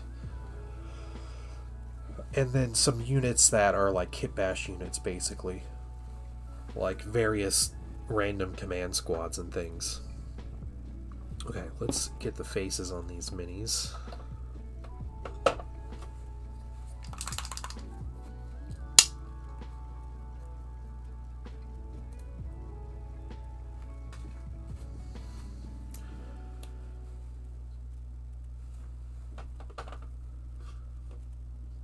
We'll start with this. It's advanced flesh tone, I think. Full tank list would be strong. Yeah. Yeah, I think it can be. Yeah. Full tank lists are going to be strong anyway, because tanks are really good. But you just can't score points. But Mechanicum struggle to score points anyway, so, you know, leaning into it probably isn't as much of a detriment for them as it would be for another faction.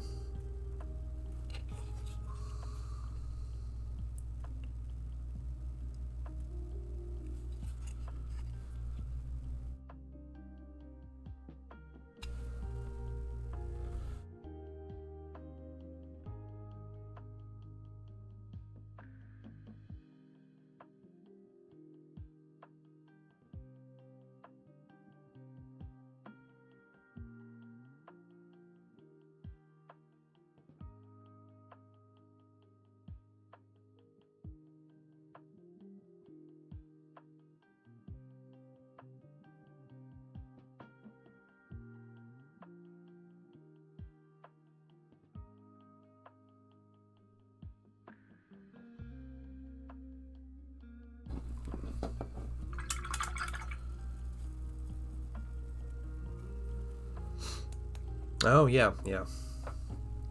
Or the you could take Skitarii, right? Give them line and they can help score a bit. Hey, Blue, what's going on, man?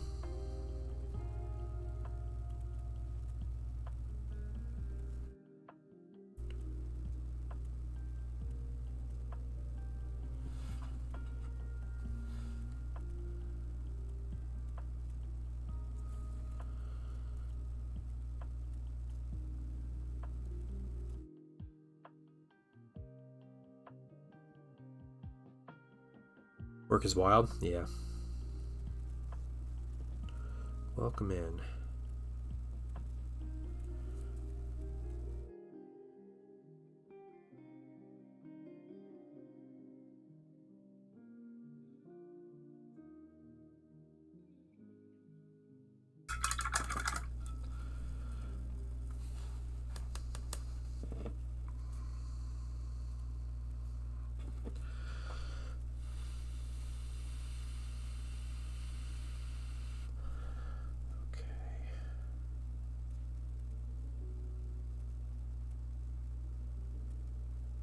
Next thing to paint.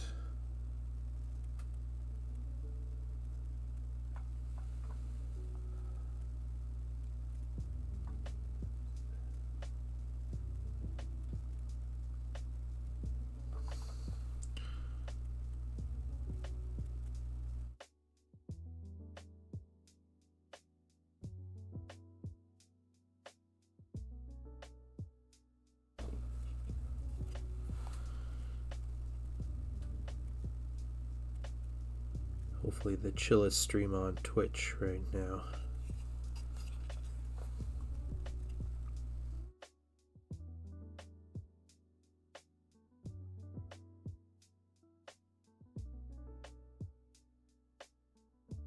Make this laser cannon crew work. Splinter Fate, oh, it's so fun. Yeah. I was talking about earlier, but like I was recommending, like, guys, check it out. If you like roguelites, and I guess if you have any interest in Teenage Mutant Ninja Turtles, then that game's a blast. And I am like wanting to play.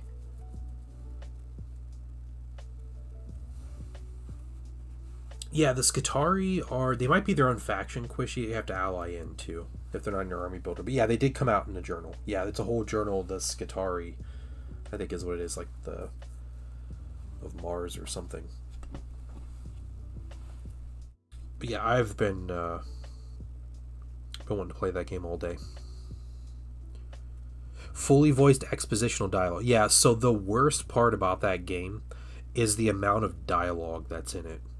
Otherwise, the game is great. And like once you actually get into it and like get into the roguelite elements and like start you kind of figure out a little bit how the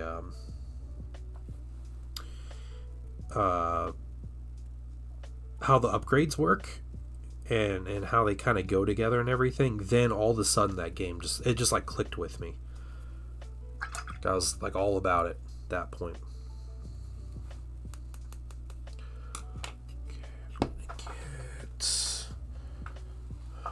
This Black Templar. But yeah, good thing you can actually just hold R and just skip all the dialogue. I don't know if it's important or not, but the Leo Donnie combo feels strong. Yeah, I don't know. Yeah, it'd be interesting to see how the other characters work together. But I really like Donatello. He was working well. He's got a good AOE. He has 2 AOEs. Both visibilities do damage, but one does a whole bunch of damage and the other one makes him invulnerable for like a second or two. So that's actually how I beat Bebop and Rocksteady, by playing Donatello on my own, and I got through. It was pretty easy. Playing on your own, they reduce the difficulty a lot, but yeah, I'd run up to him, I'd pop the invuln, and then pop my other AOE, and just clear him out.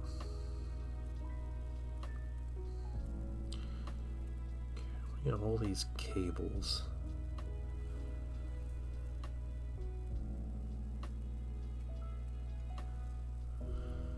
Best way to make something simple not look simple is to paint greebles.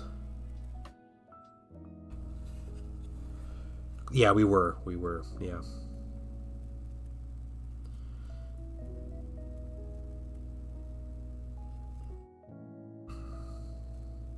Yeah, I kept all my upgrades and stuff I got from when we were playing, which was nice.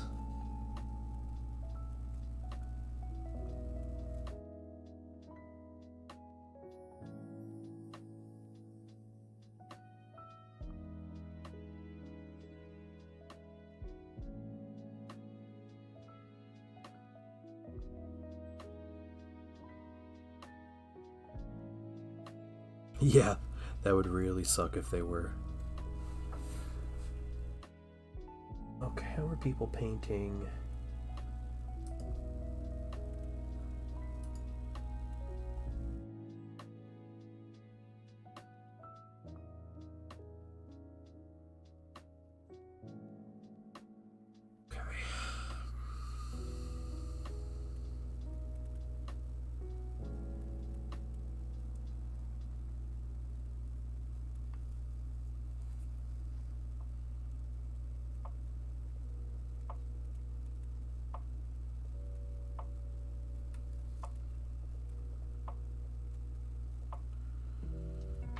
You know what that game reminded me of? Like, first impression of that game.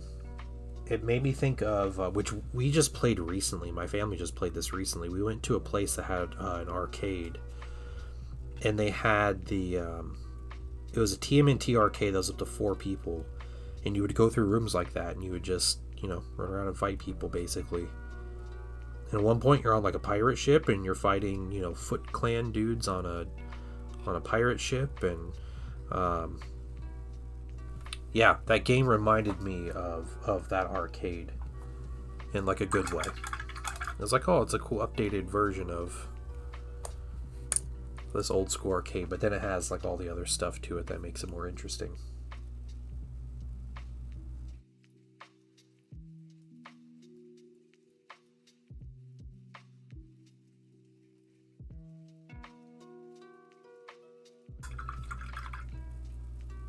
Support of an arcade cab. That'd be cool. If you took an arcade cabinet, you put this game on it, that'd be sweet. Splintered Fate. TMNT Splintered Fate. Rage, if you get it, we could play it Wednesday night. I'll convince Zen to get it or something.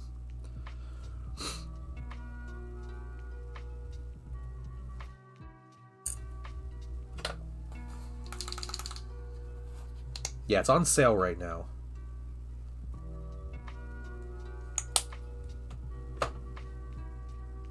Or if Jaded Valkyrie, I don't know when you get off work, but if you wanted to get it, play. Oh, that's right, you won't be around this week, dang. Why you gotta do that to us, Raja?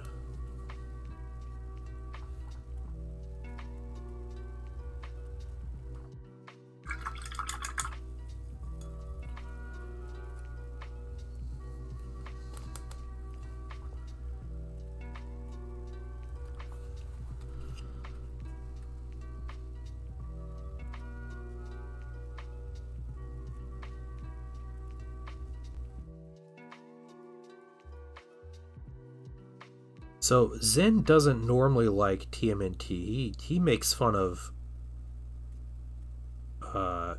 Teenage Mutant Ninja Turtles fans, which is funny because he seems like someone that'd be really into it. But I don't know. I bet he'd play it.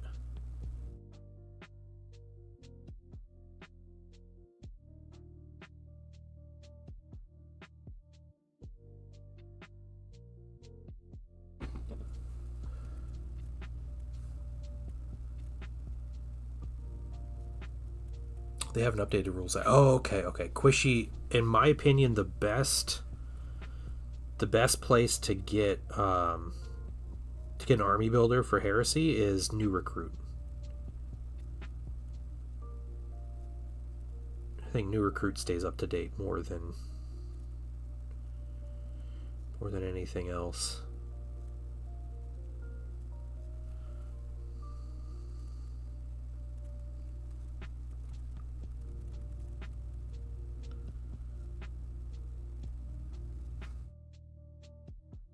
What? They're a new recruit. They have to be a new recruit.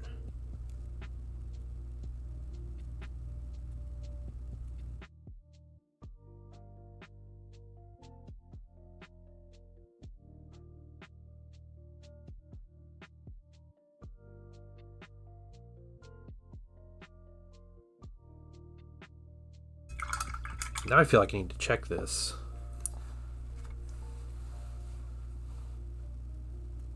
No. So he hated the he was hating on the TMNT Magic the Gathering stuff until it came out, and he learned that that it's actually like apparently a really good set. Yeah, Quishy, there is a section, a faction. It's a different faction from Mechanicum. It's called the Skitarii Conclaves. Yeah, you have to change the faction. So you have to ally in the Skitarii with the Mechanicum. That's how they work. They're their own faction. Until everything's done. It depends. That's true. That's true, Jaded. Alright. Yeah, he used to watch Star Wars animated shows. He used to.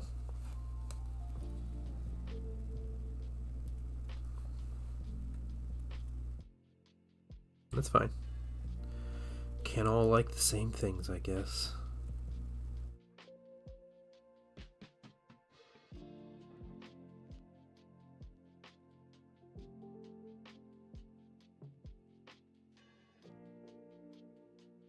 Okay, hitting these with some silver. Weird. It's a weird belt buckle kind of thing.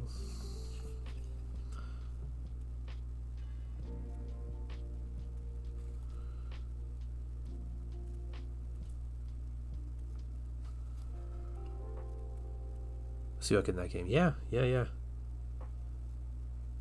we do, we can play it. What's cool is like you jump into the host game, so you play the host's like story, whatever story there is to the game, but all your progress you get, you save. It shows up in yours. So if you're just playing co-op in someone else's, you'll be all like beefed up from all the upgrades you get and stuff from like the meta progression. But then when you start your own game for the first time, you have to go through like they make you do like all the exposition again. That again, you can skip. You don't have to keep it.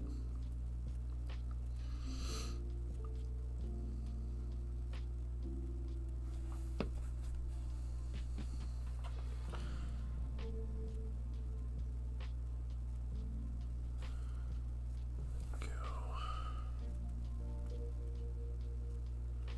Get that.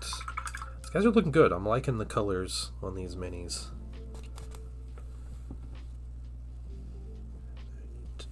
Touch up here.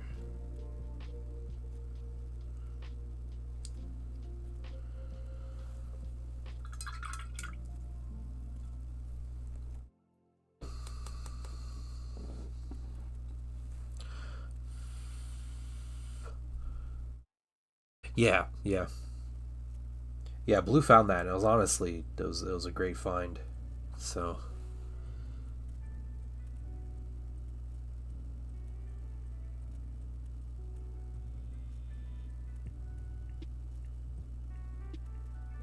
sad it took us so long to play.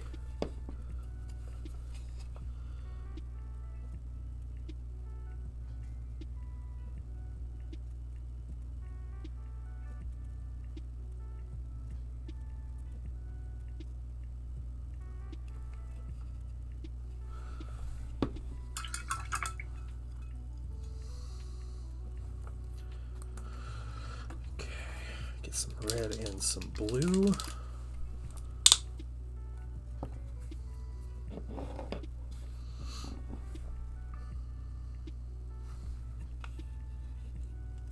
You recommend a controller? Yeah, controller might be easier. Yeah, there's not a lot of buttons to the game, so controller might just be better, but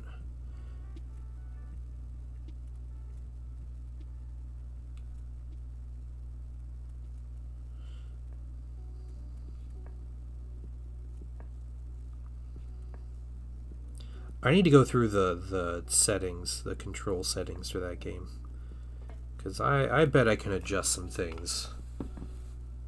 Because as far as the controls go, my complaint was like the direction you're moving is not the direction you swing your weapon. You swing your weapon where your cursor is in comparison to where your character's standing. And like that's fine. Takes a little bit getting used to. But the worst part about it is that there's no unique cursor in the game. It just uses the standard like Windows cursor, like the little white cursor, and you can't see it when everything's going on in the game. And like everything's happening so fast that it's difficult to see like where you're swinging sometimes. And I'll just sit there like swinging at nothing, and I can't tell like what I'm swinging at. To actually buy, yeah, they're really cool, and they, like I said, you can give them line. They have rules to get line, and they're 2-wound minis, so.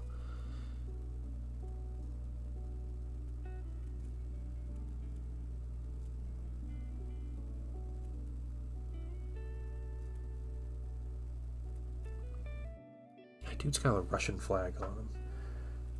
Just noticing that. It's like I'm giving them a Russian flag. I don't want to give them a Russian flag. No, here's what we're going to do. We're not having space Russians. I'm going to do blue, red, white.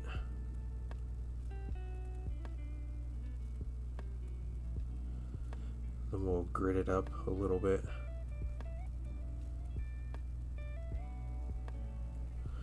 We'll wash over it to make sure.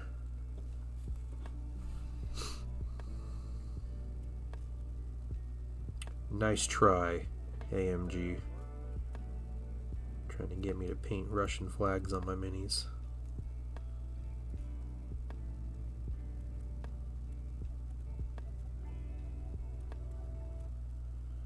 I can just keep the blue, blue, white. Yeah, that works. That works for me. We can do blue, blue, white. Give him a pirate flag? That'd be cool, yeah. How can I do that with 9 pixels?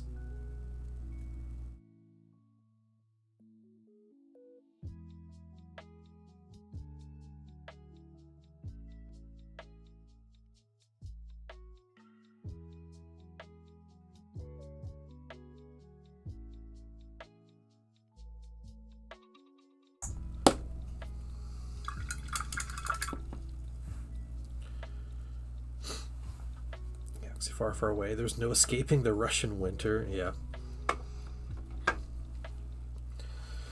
Well, there is, and I did. So, take that. Russia.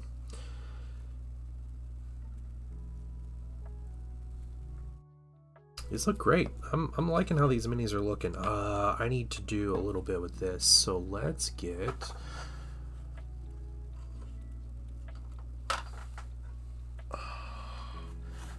Do I do... Now, here's the question. Do I do, like, yellow glow inside of these or red glow? I think red because I think of the Rebels having red lasers in Star Wars Battlefront. So maybe that's, like, the appropriate thing for me is to do red lasers.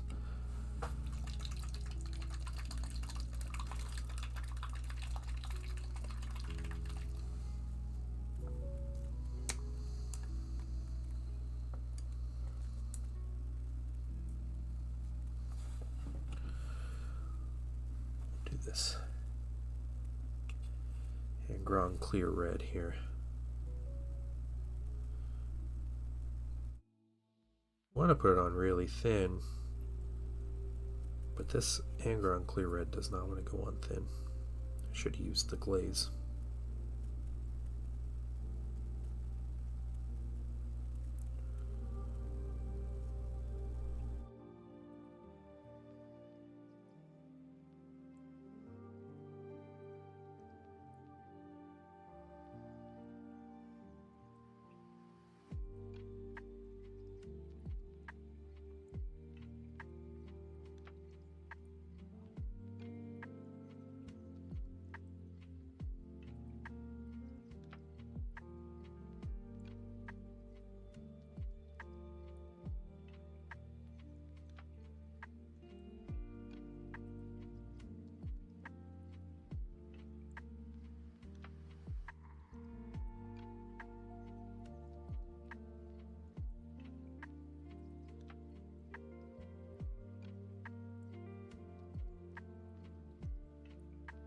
Titanicus Skitarii. They're more expensive, and I don't have the time. Yeah, I know what you're talking about. Yeah, the those guys are really cool looking. They're like hoplites, right, or whatever they're called.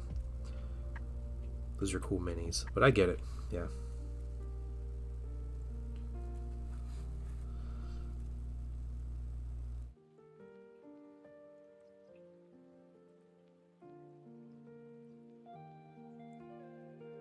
The for as much grief as people gave those Skitarii when they were first announced, they look really good in person.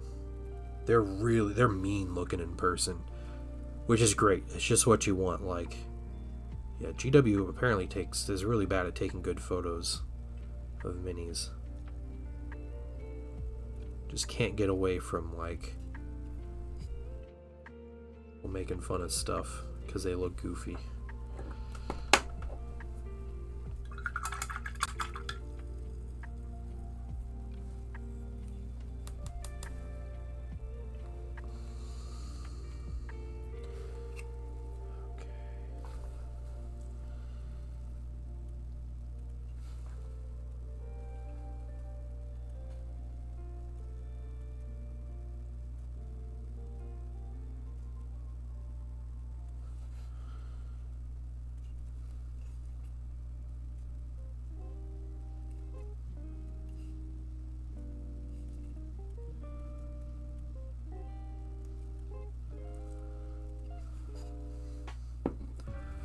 What's on the build plate? There is a giant turtle creature on the build plate, a torso. That, funny enough, the the pre-support does not fit on the build plate, so I had to strategically leave some parts out of the like supports that were like I'm hoping is not necessary. I've only done that once or twice before, but. What I learned not long after getting this printer was that the build plate on this new printer, this Mars 5 Ultra, yes, these are the Narlock proxies, yep. It should be 3 prints, so I'm going to try to do one today, one tomorrow, and one Thursday, blue. But the, what was I going to say? Oh, the build plate is slightly more narrow than my build plate from my Mars 3. It's the same like length, but it's more narrow. And what's annoying is that the narrow Mars or the Mars 3 build plate was like a standard for small build plates. So when you have a creator that makes a print, and they have a pre-support, like yeah, it's a small plate pre-support for this large print, and then you go to use it and it's made for the Mars 3, so then it overhangs the Mars 5 build plate. And that's just like the nature of that particular printer, which is really annoying. And I've seen a few prints that have updated where it's like a new small build plate and it's more reasonable, but yeah, it's happened to me twice now trying to print big prints where the STLs didn't fit.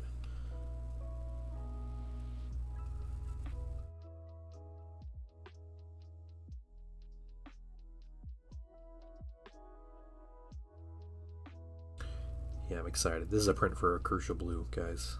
He's getting a Narlock proxy. A greater Narlock. For his Kroot army. What are you going to run it as? Are you just going to use the rules? Do they have Narlock rules and like legends and stuff?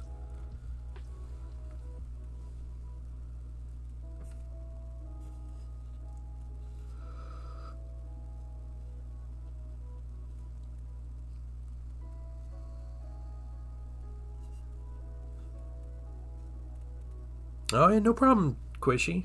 You enjoy, man. They're great looking minis. And hopefully these are fun to paint. It's a little bit of a change from a lot of the other Mechanicum stuff, but you can kind of do whatever you want with their paint scheme because they're like an allied force, right? So they kind of work how you want them to.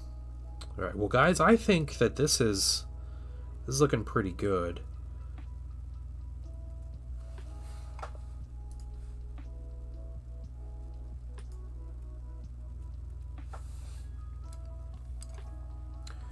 might be a good idea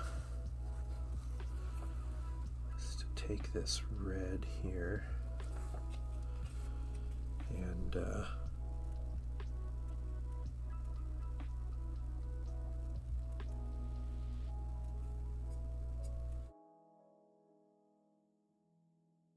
second coat here.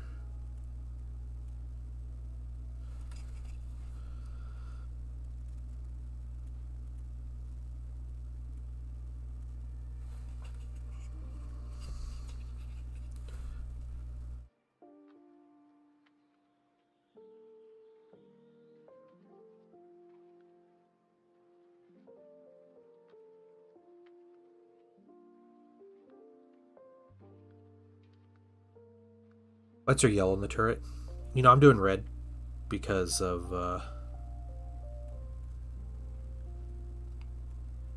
because Battlefront.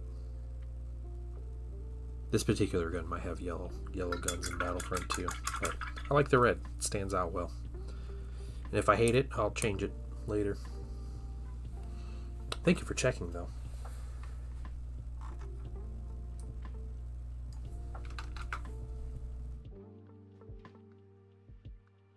Oh, I see it. Yeah, it is like super bright, like orangey yellow. Yep.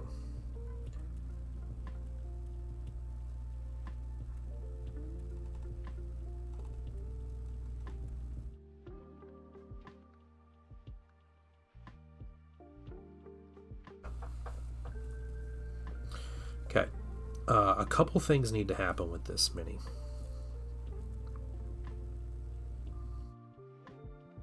So first of all, this guy needs to be glued onto this base. I think I'm just good to do that. If I can just pop him off. Maybe. Did the glue hold that well? Maybe the glue did hold that well. Let me see if I can.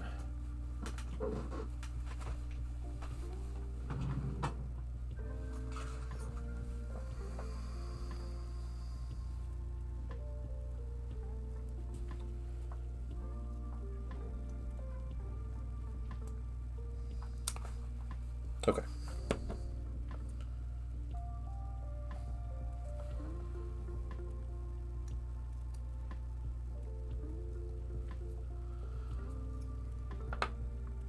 And I need to glue this guy onto the base here.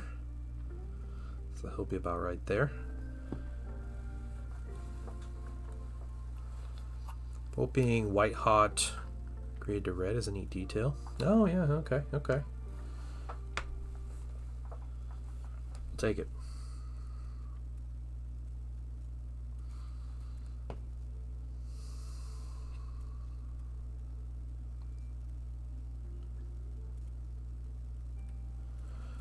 Something like right there. Right there. There we go.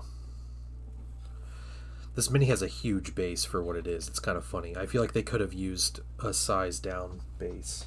Maybe they didn't have a size down from this. I know there's like Luke's base. This is like... That's way too small. Unless you just put the cannon on this base. But then you have the battery pack. So, all right, have a good one, Raja. Good to see you. Glad you're doing well.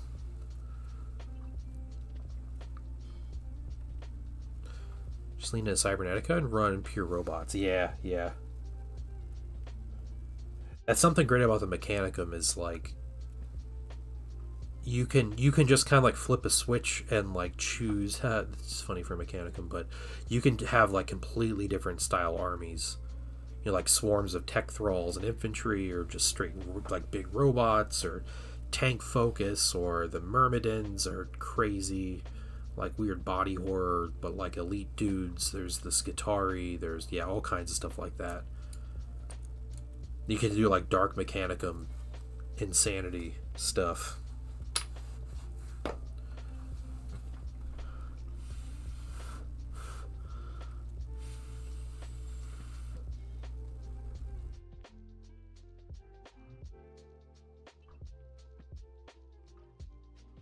Oh, my real fun. Okay. I know, Greenleaf, I know.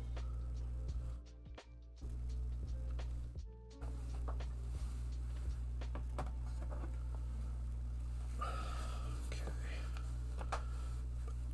stuff up.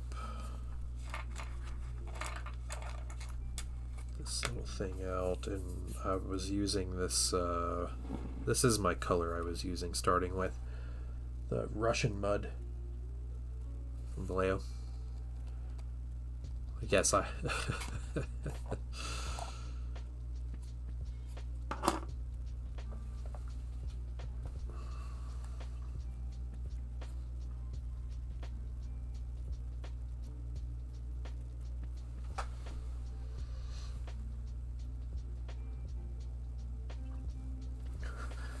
Hold on a second. Hold on. What is this from? Hey guys, Oh, that's too bad. There was a YouTube channel that had a review of like a, you know, review of this model and like let's assemble the model and everything. And they put this cannon, they put it on the base sideways, so it's facing this way, which is, you can't move it then. Like, you have to put this sideways. Get Maury Povich on stream. That man could have been making billions right now. He chose retirement, so...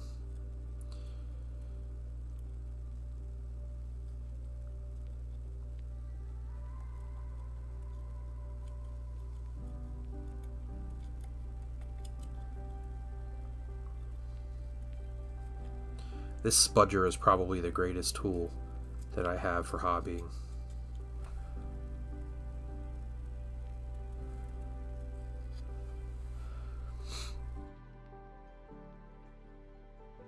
I wouldn't want to be Maury in today's world, yeah.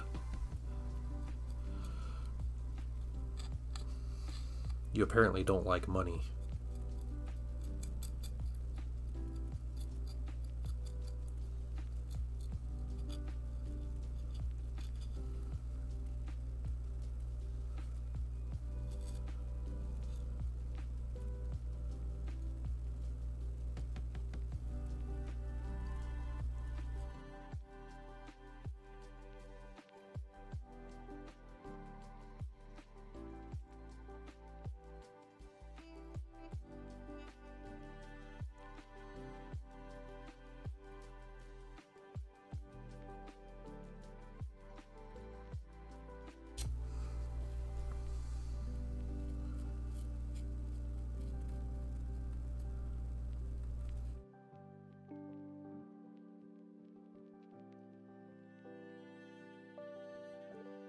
Well, easy to get spots with this big spudger, and then we'll come back with a smaller tool. A little more precision.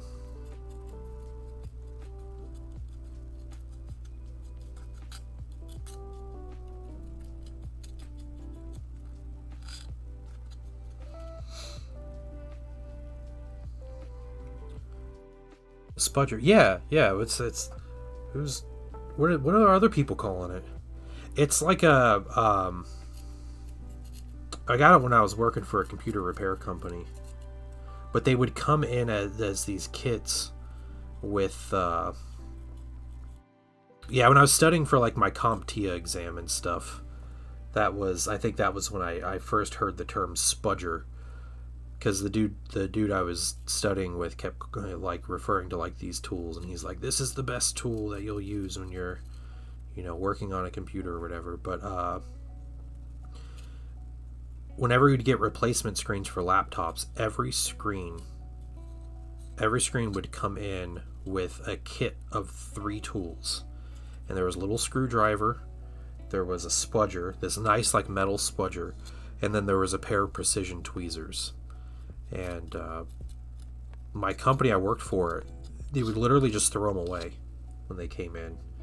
So I grabbed a kit and took it home and used it. I wish I would have grabbed a couple, but the precision tweezers and the spudger have been the best tools that I've used.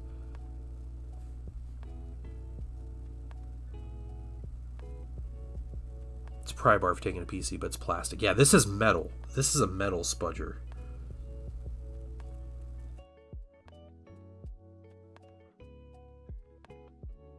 A spudger is just like a You love tools.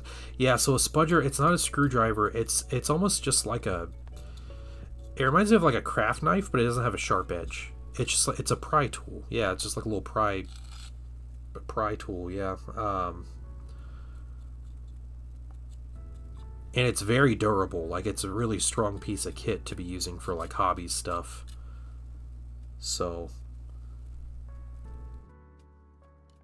it's easy to clean because it's like stainless steel, so it's just you know, you just wipe it off, you just let the stuff dry on it, and then just like pull it all off, all the extra paint or whatever. You don't have to worry about breaking it.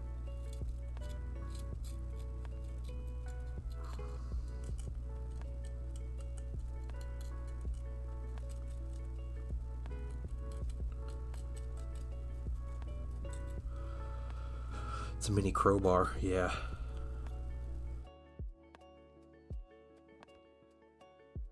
Okay, so that's like all the big picture stuff. And then we'll get out one of my other favorite tools. This is my favorite GW tool they sell. This thing. This little, like, basing spatula thing. It's like the one GW tool I never regretted buying.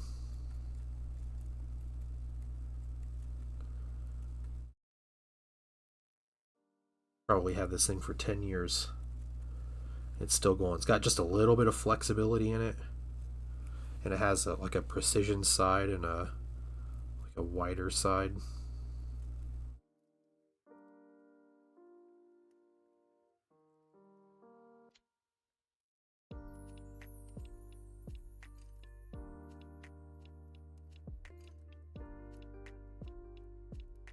There's legs to those minis. That mud needs some footprints. Oh, that's a cool idea. I might be able to... I don't know.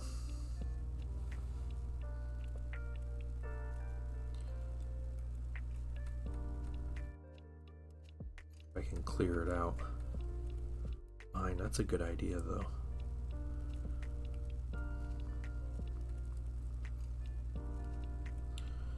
Okay, I think that's everything. It looks just like they're playing in mud right now. It won't look that bad when everything's done, but I wonder if I can do like a...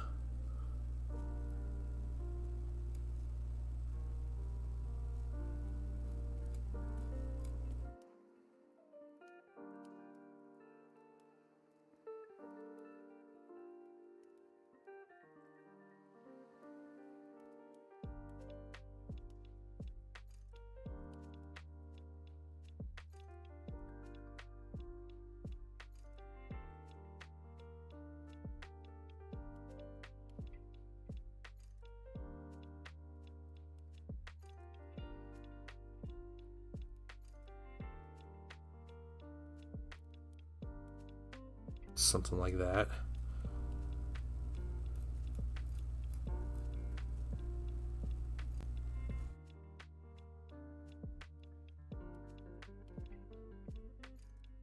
That's pretty great though, yeah. Just putting a bunch of footprints all over.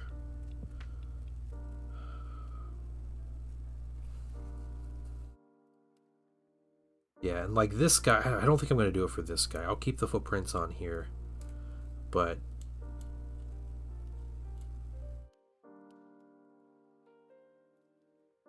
the other guy, his would be like all to the side, right? It'd just be like a mess of like shuffled footprints if he's like turning around to the side and stuff. We'll try that. It's an experiment. The footprints. Set you down. Okay, there we go.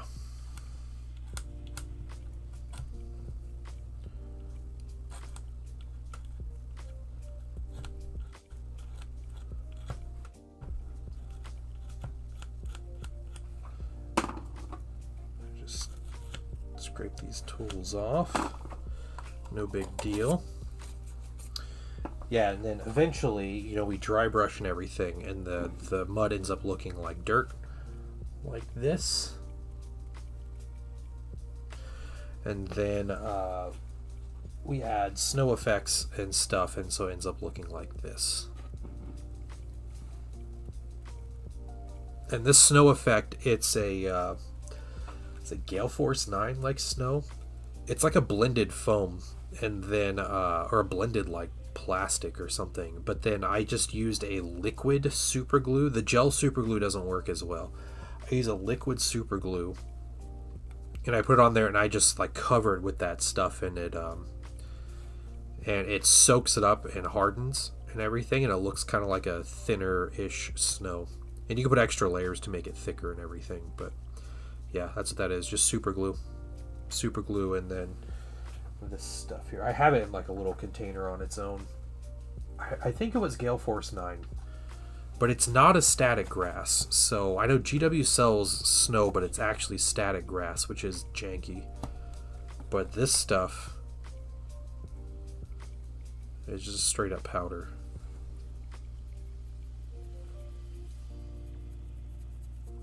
That's all. For smaller minis, I'll just dip them, but for something like this turret, I'll dip like a quarter of it, and I'll put it. And that actually reminds me, I have to do this thing. Oh no, almost forgot.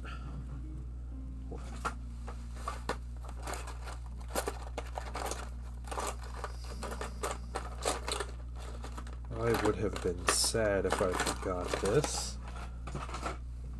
Get janky sculpting tool, so I have to get the firing arcs, at least on the front.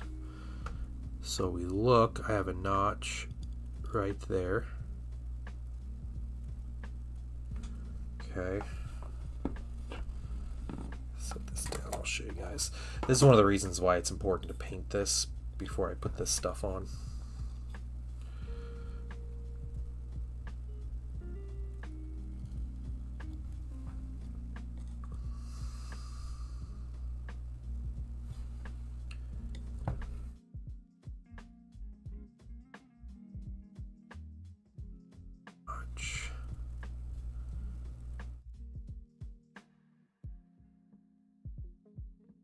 Where are you? Where are you?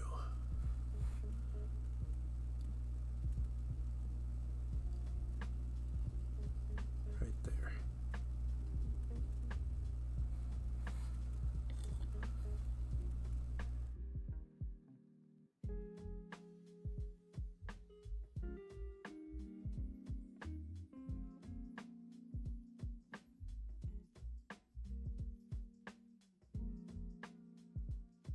Just need to be able to see them. There's no like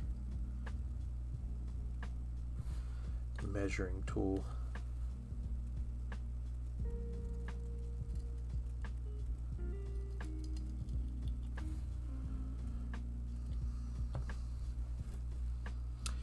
And these minis, I don't believe, interact with their rear arc at all, so it's just their front arc, and I'm just going to keep that as it is with the front arc then.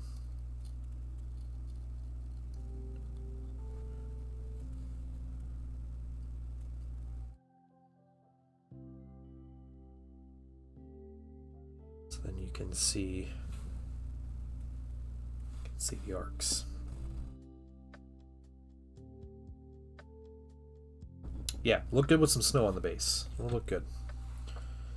It's starting to come together. I have about a little less than 30 minis to paint, and we'll get to them once we get to the infantry. I have two big infantry squads that are wearing these uniforms, so I think it's like 22 of them in total, so I'll get those painted and that'll be a thing. But yeah, we'll be painting minis tomorrow, so probably more Legion, and I'm gonna prep this giveaway mini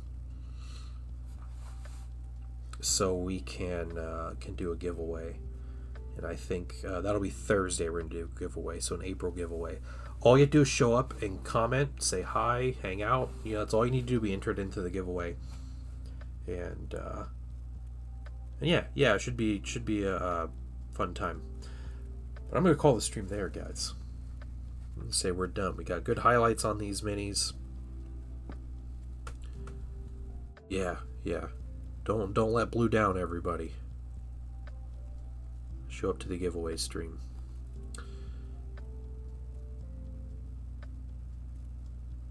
But you know what? Hold on. We're not going to end it there. No, I got to do this one thing. So we got like 1 more minute of stream, all right? But I forgot I was going to do another layer of this. I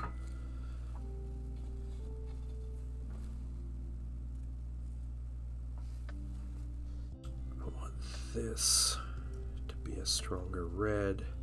Yeah. Encore. Yeah, here's the encore is just me painting another coat of red here. I noticed when people painted this, they did the inside one like a brighter color and it got more intense as it went toward the outside. So I guess I did it a little bit. I didn't think about doing that until now, but okay, that's it. All right.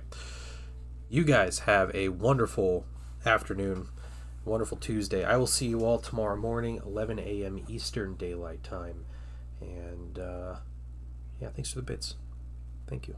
And thanks for hanging out. Jaded Valkyrie, Crucial Blue, Frankie Fingers, Quishy. Thanks, guys. I will see you all tomorrow. Bye, everybody.